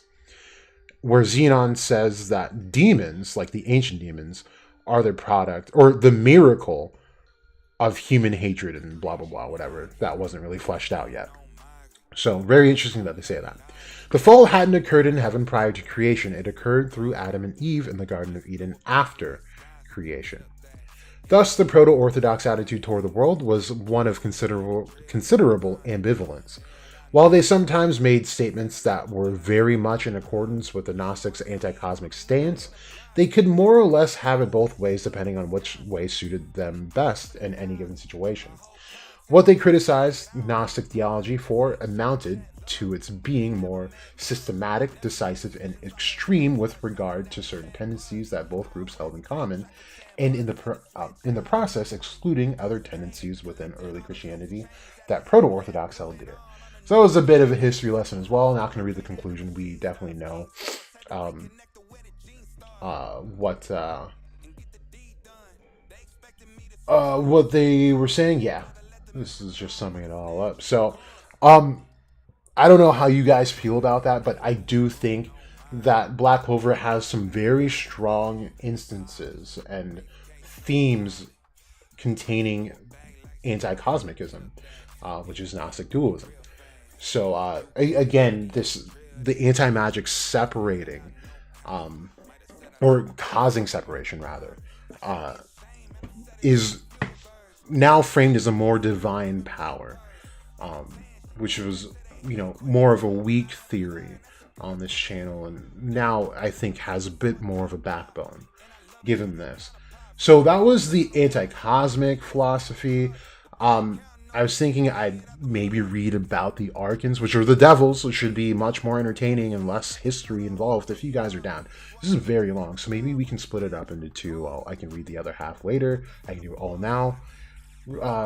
It doesn't matter, but you guys let me know in the comments. So, while you guys decide on that, I wanted to go through some of the posts I had made over the past few days. Because I know there were other things I wanted to talk about, but it's already been a long week and I forgot what all those things were. So, let's see. I think even before this, we got on the okay. I have to talk about dragons and how Asta, Liebe, and possibly are the only people to achieve them. Okay, I kind of went into this just now, but so what I'm thinking here is that, like I was saying earlier, I think this is more or less Asta's second run through of life, and he's now reaching this state of gnosis, like we were just reading about. And it's going to happen through the training that he's going to do with the Ryuzen 7. Now, this goes back to what I kept saying about the Ryuzen 7 possibly being more aligned with angelic beings that they call dragons, since angels are also regarded as dragons, as well as in the Book of Enoch, where they're called the Watchers. That's why I put that other post up there saying that dragons are rooted in Greek from the word drakunta, and that means to watch. So the fallen angels are actually called the Watchers. So, and we already know that the fallen angels of the Clipot are also regarded as dragons, as per the book that we were reading a couple streams ago called the Citra Acra. But achieving enlightenment is going to be very important. It comes back to that huge character flaw that Asta has, doubting himself and his abilities. That's going to be the last obstacle that he truly has to overcome before he gets anywhere close to defeating Lucius. Okay, I think I explained that. So now, I need to kind of talk about Liebe and the future of Liebe. I just kind of had this thought, and it's strictly headcanon, but I had this thought because I was kind of thinking about Bleach one day. I was like, one of the coolest panels is Captain Hitsugaya in, I think it's 1,000 Year Blood War, where he's just like kneeling down in an adult form, and it's such an iconic picture to me. Super cool. Hitsugaya has always been that guy. Or rather, always been that Hitsugai. Alright, canceled. Dislike the stream. Goodbye. Anyway, I was thinking, now let's say there is a way back. And it can only be done through means of magic. Right? And I'm also putting it in the frame of this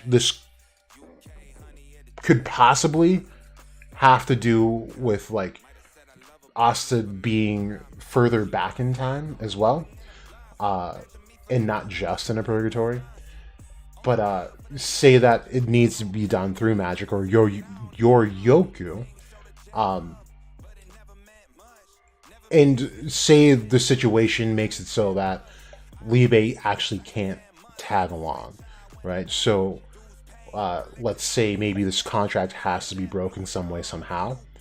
It happens. Asta no longer has anti-magic in this moment, but is now put back to the place where he came from, the Four Kingdoms, in the correct time and everything. Now, this will leave Liebe behind. However, if we can get Liebe to the underworld, things could be vastly different, right? So what I mean is that when he first was born in Clipot, he had no magic. He didn't even have anti-magic. And if he did, he would not be looked down upon. He would be one of the reigning kings, because anti-magic is the bane to everything in existence, essentially. So the only reason they looked down upon him was because he just didn't have the magic at the time. So imagine that he goes there now. He's same age as Asta. What is he now? 18? So, or maybe even more. We don't know how devil years work. So, around 18 years old, now has a pretty powerful grasp on anti-magic itself. Knows the layout of the underworld. He's seen their toughest guy, Lucifero. Done away with him, with Asta's help, of course. But now, let's say Liebe goes under some type of training himself. Who's to say that he doesn't go through the underworld himself and take a throne as one of the kings or the king of hell? And, I'm, of course, bringing alive this idea that Liebe is, in fact, Lucifer. But of course named differently because we know that Lucida named Liebe and that's not his true name.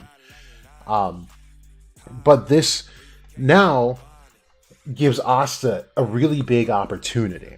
And this opportunity is that while Asta doesn't have to live through all that time that Liebe would have to now, let's say this is like, I don't know, like spitball, like this is like 1,500 years ago, right? So now imagine Liebe having to wait 1,500 years for Asta to resurface and then help him out in this battle with Lucius, right? It sounds really ridiculous, but just kind of imagine that. Because now Asta comes back, magicless, of course, knows Ki, to a great extent at this point, but then is able to make a contract with the most supreme devil now in this reality, since Liebe was able to live all that time and gain rank and power within the underworld. So now it goes into Asta and Liebe's relationship as well. These guys, I've always said it, are just like all the other people were in the Elf Arc, where they are natural. They're like natural counterparts, where their souls are completely in tune with one another, but they were made to be separate beings. And remember the point in alchemy, to gain perfection, the separation of the soul is necessary, and then after separating it, you have to slam them back together, and that's what creates perfection. So Asta could be heading towards this perfect state with Liebe, who would then be, again, the most supreme of devils, with probably an untouchable amount of anti-magic at this point. And then to go back into the key on top of anti-magic. Now, let's say that it does form more of an antimatter type of attribute for the two of them. Then this makes Asta completely untouchable. And that's something that should be noticed like right away. Is if it is more of like antimatter, even true magic, where it's using the actual existing elements there, would just cease to exist. Just like magic ceases to exist in front of Asta. So very interesting. And I think, again, this is just headcanon stuff I'm spewing out, but, just think of like everything Lucifero did, but in a more experienced, and less stupid devil. Like, it's something as small as the presence of the Demon King. Instead of people like slamming their faces into the ground, no one can use magic in Liebe's presence. Everyone is forced to be equal. It's almost beautiful in that sense. So that's kind of what I was thinking there. This Zagreus thing, I'm not even going to hold you guys. I completely forgot my train of thought when it came to Zagreus, but I can at least say this. So we're learning about Ki more now, and we know that Ki holds vital energy. This is energy of life, right? This is something that devils don't have. It was specifically stated that devils do not have life force. Now, that is not to say that they don't have Ki, though. Because obviously Asta was able to sense the Ki of Nama and Lilith. Was it Nama and Lilith? Maybe not them, but definitely Liebe. Actually, interesting. Oh, no. He sensed Lucifero's as well. So, it's not so much that they wouldn't be able to have Ki, but maybe even using Ki wouldn't actually be something they could do. And I think this is really telling of how devils operate, more or less. So if it's vital energy that they need to be able to manipulate their magic, right? Like Asta was pointing out how the Magic Knights training their Monoskin were manipulating their Ki in certain ways to achieve it.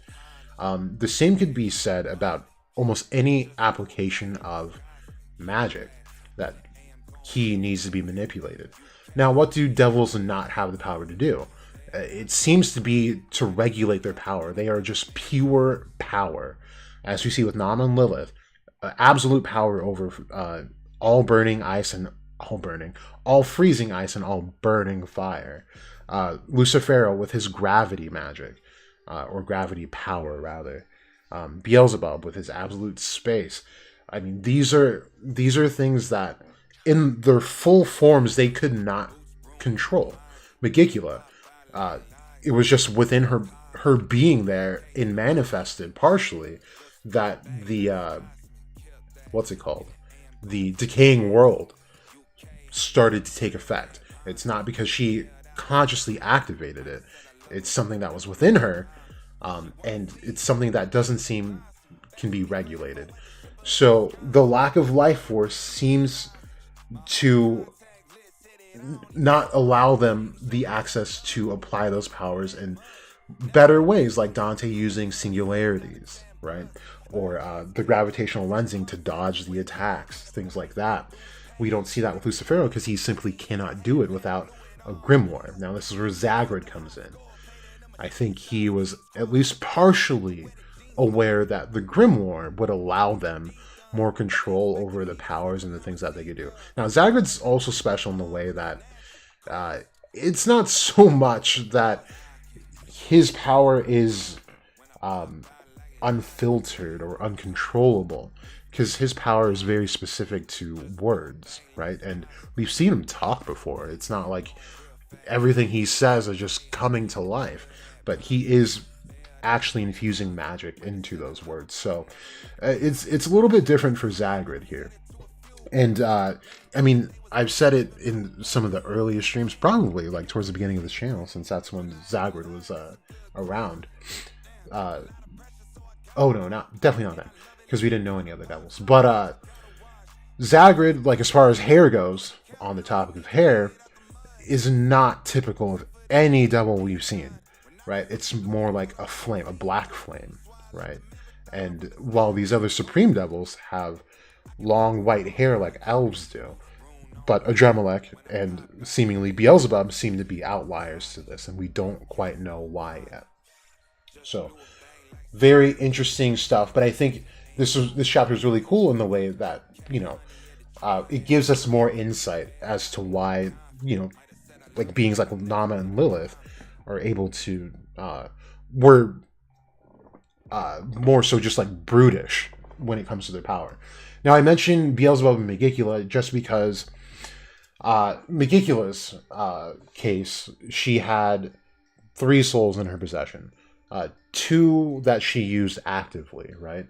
Which were Asier's and was it Invonica's. So she used different applications of her magic. However, it wasn't because that's just what she did. It was because she had 2 souls in tow that she was able to do that with. So essentially, she would be subconsciously manipulating the key of those souls in order to do the things that she did with them. And then to get onto Beelzebub, we know that Beelzebub now has Xenon's soul. Whatever that looks like right now, Beelzebub should still be able to not only evolve his power, but also, you know, actually have ki now that he has a soul. I mean, that is at least the theory. So, and I think he'll use it in a different way, as we saw with Megicula. It wasn't as efficient as it could have been, because what if she just kept those souls, right? You know, I don't think that those souls were going to be within her in her manifestation. I think the destruction and the death of those souls were going to bring her fully to life. So, just very interesting situations in those senses. Let's see if I'm missing anything here.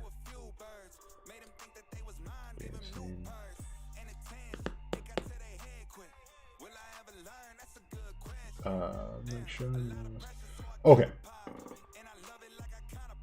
Here we go. So here I mentioned Carl Jung, who, if you don't know by now, it would be really weird if you did, is like a very famous, or rather infamous, abnormal psychologist.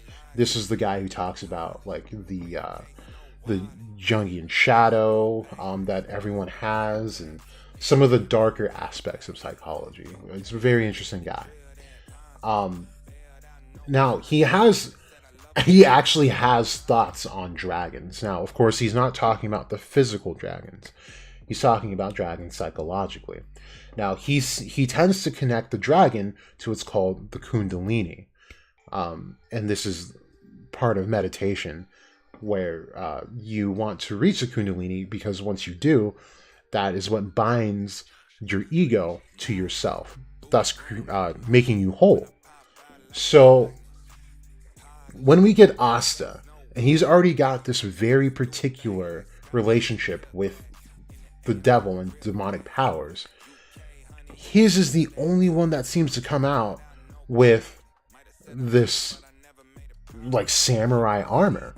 Now, we could argue that Noct and Slotos kind of give this off, but I mean, those also have mythological backgrounds and legends behind why that is. Whereas this is completely random, for right now at least. Because Liebe doesn't have any of these characteristics. No armor, no nothing. He's just anti-magic. And we have these wings that are very draconic, right? He's got the talons on his wings, and I think when he's holding the Demon Slasher, he's got 2 talons, and they're more completed wings. And this tail, of course, too, like towards the back here, it's got these little ridges. You would equate that to a dragon. No other devil has had that, as far as I can remember, at least. So almost everything about his whole design is completely different from all the things we've been seeing from other mages possessed by devils. And I think, and then we get into the black hair. Now, I wonder if they were to see Devil Union, what Ryu and Ichika and Mikuryu, or whatever his name is, would think about Asta and how he looks, and maybe if he's representative of anything that they've seen before.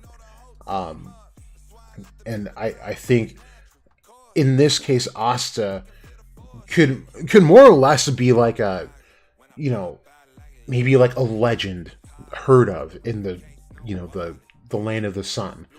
But, they thought it was just a legend or something, right? So just something to think about. Now, something else about this form that we did go into in some of the videos that came out around this time, when he actually pulled this off, was the symbols that are shown here. So we have the obvious symbol here, which we had equated back then to like the upside down pentagram, or Satan's star rather. And then we have this outer one, right? This light pattern with 8 sides. So something very interesting is that when it comes to 8 and dragons, you have this legendary 8-headed dragon that was slain by, I don't think it was a shogun, it was a different type of warrior, but Asian. And I can't remember the name, damn. But anyway, it's very interesting that this is an 8-pointed star, and 8 points on a star indicates totality. And then we have this 5-pointed star here, or more or less a skeleton of a star, we'd say. But I mean, when I'm looking at it now, and now that we have dragons, I can easily just put like a dragon's face over this and just be like, yeah, that's a dragon inside of the 8-pointed star. So again, it just seems to me that Asta already has ties to Hino country, and just doesn't quite know it yet. Don't know what that is. Maybe, like you guys were saying, maybe his dad is from there. Who knows? But it's definitely telling that there's already a connection there. Also disappointed in this poll, you guys. You guys don't want to see a Charlotte and Ichika team up? Like, that's the team up, I think, right there. Not mad at Yami and Ichika, though, but come on, Charlotte and Ichika would be dope. Yeah, we kind of went over that.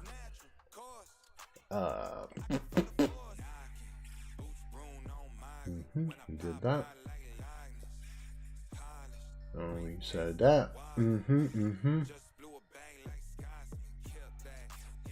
Let's see. I see someone's talking. Oh, Dr. Fox, you're talking in there. Let's see what you're saying real quick. Faust, did you talk about how he only affected the bamboo and not the distance to get there with the erasure power? I did talk about how the hit was delayed, much like Ichika's hits on the bandits that attacked that small town or whatever. But yeah, yes and no. Probably not the way that you're thinking. Um, and then you said Yami could have told Asta how samurai look and how much it would cost to get a set made here, and that's why he settled for just a katana. Um, I don't think he remembers most of his stay in Hino country, so it's probably why. And hey, that could even have to do with like marks too. You can't forget about that. Uh, Dr. Foss says, or much like Noel's wand and Asta's swords, what if they only have those forms? Because if the item they have sort of like it's the item's ultimate magic. Oh, okay. Yeah, we also talked about that and how the the sword's abilities actually seem to have less to do with the actual sword itself and more to do with Asta. Because like we've seen Yami's katana in action for the entire series. Not once has he ever displayed an attack that would only cut the things that he wanted it to cut. Not once has that ever happened. He's cut through entire dimensions. Now, Asta is able to pull off the Infinity Slash and choose who it cuts. That's something that sword cannot do. That's something that Asta is adding to the anti-magic. Dr. Frost, King Ghidorah that fought Godzilla or Yamato no Orochi. I don't know what you're saying there. I don't know what those are, but I know Orochi is a sword. So yeah, those are some of the topics there. I don't think I had much else. I still had that long article about Arkans or devils rather, but yeah, we talked about that. Let's see, what was this about? Angels and Watchers. This is Draconta posts. Okay. Oh, this is something. How would you guys feel? I want your opinions on this. I think it would be really, really cool if these were what they viewed as dragons in Hino country. And this was something I was kind of playing with back to that headcanon when I was talking about Liebe staying behind and having to wait like tons of years to re-meet Asta and help him take down Lucius, where he's now the king of the underworld.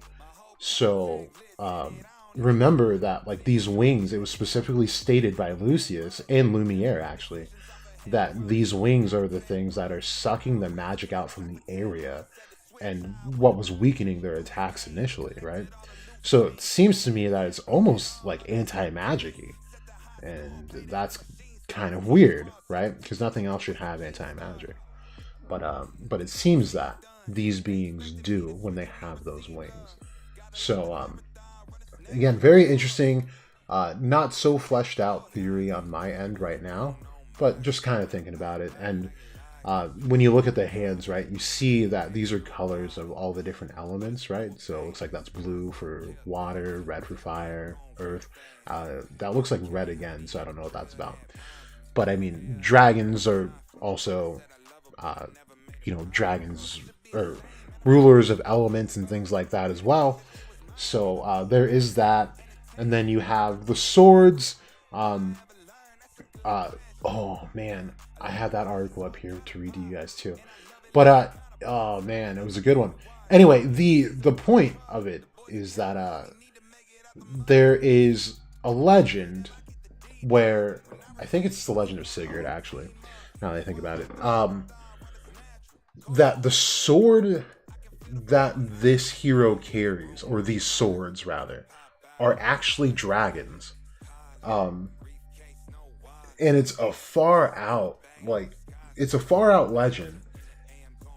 But I I thought about it a long time ago because I think it's also in Devilman, where the character has a sword and is actually the devil himself.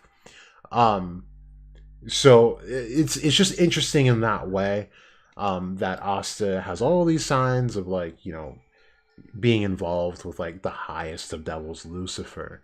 Um, and then uh, dragons are not only ruling over things like elements, mostly water and fire, and wood, but also metal. They actually teach metallurgy.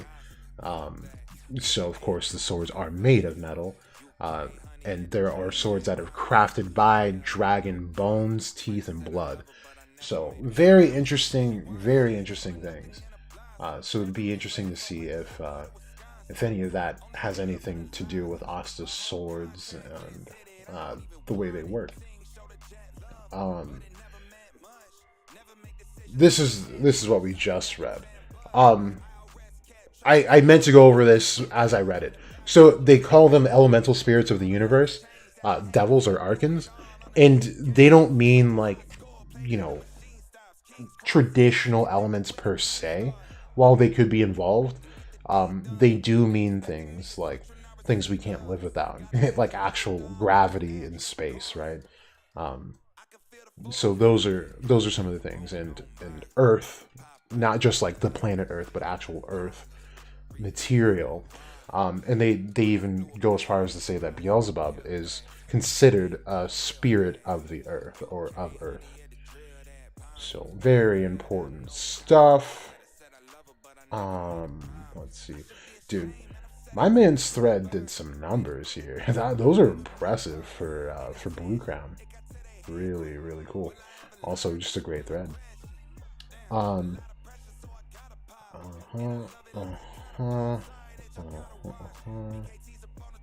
Let's see. Oh, they did not talk about Adam Cadman in that article that we read. So it was in a different section of that website. But this one's a pretty cool thread.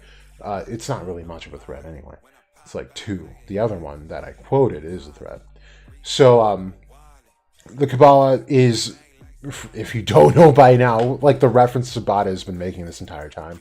And I never knew it actually meant something until, let's see, until 5:31 p.m. on October 3rd, 2022, from my iPhone on Twitter.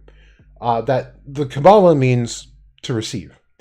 So now, what do people expect to receive, on their journey of spiritual enlightenment? And it's the fact that they're trying to achieve their true self, something that we've talked about many times, especially when it comes to Xenon. Now, Xenon, his picture is kind of misplaced in this sense, because while he did reach his true self, this is not his absolute self, right? And this goes back to Carl Jung's idea that the dragon binds both the ego and the self. So that's why I continue here, seeing that we have effectively separated ourselves from the Adam Cadman aspect of ourselves, which is the primal man. And it is then through the ego that one must discover what fulfills them. So, like I said, psychologically, the dragon is one's own binding of the self to one's own ego. So it's this thought that synchronizes the belief systems of the Kabbalah, esotericism, and Japanese philosophy, as well as pretty much everything else. So the Enso Circle and Sword of Zen are ways to reach enlightenment, and at one point or another, the ego is used. It's a common misconception to drop, suppress, or even kill the ego. But without it, one cannot spiritually be united with himself. And the dragon here, or the Kundalini, binds the ego to the self, which, not so coincidentally, illustrates the path of the serpent, or the right-hand path, and or the draconian path, otherwise known as the left-hand path of magic. So this is an illustration that's very important, that we've gone over very early into this channel, is that there are two paths on the Tree of Life. First path is the path of the serpent. This is man's path to God. And I always thought, like, it's so interesting that they chose a serpent, the very thing that kicked them out of the Garden of Eden, to reach God. And this is draconic in nature. And then the second path is God's path to man, which is the way of the sword, which we talk about extensively on this channel and in a thread as well on Twitter, where Asta's usage of the swords are almost godlike in manner, especially when he reaches pottery, and exercising those thoughts. Now, that's this is the left-hand path, where one personality, or rather the ego, is killed, so that the absolute self can be attained, or the true self rather can be attained. So let's see, I don't think I said it in this one, but maybe it was in the other, on the thing that I quoted here. Oh no, I quoted this tweet. My bad. So this, you guys probably remember on this channel when we were talking about Demon Xenon, I was saying that he was Adam Belial. And so this is the Draconian Adam. Now, when we have Adam Cadman, I should probably at least pull up a picture for you guys so you can reference. Oops.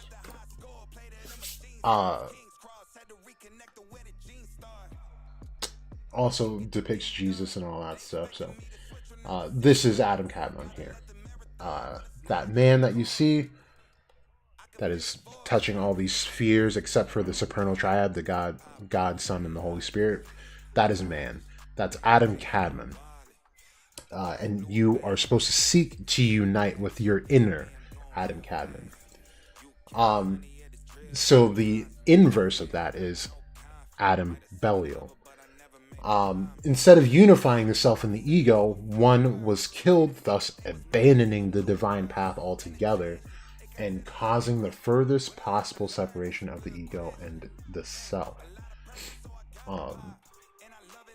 Keep going. Let's see. This also goes back to the ideas of the superego, where a person, an individual, will have what's called the self, and then they also have their ideal self. So in Xenon's case, Alan was his ideal self, who he wanted to be, but his true self was who he turned out to be.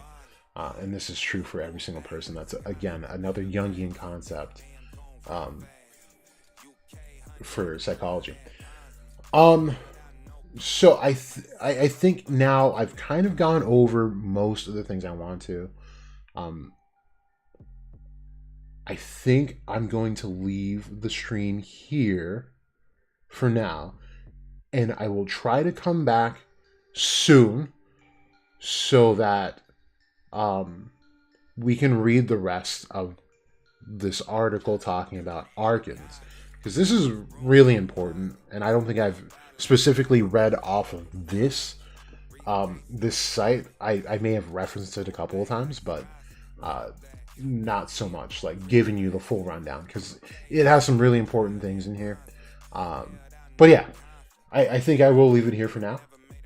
You guys hit me up with any questions or concerns, death threats, and all that stuff in the comment section below or on Twitter. And I will see you guys when I see you guys. It's been Jackos to go. You either know or you don't.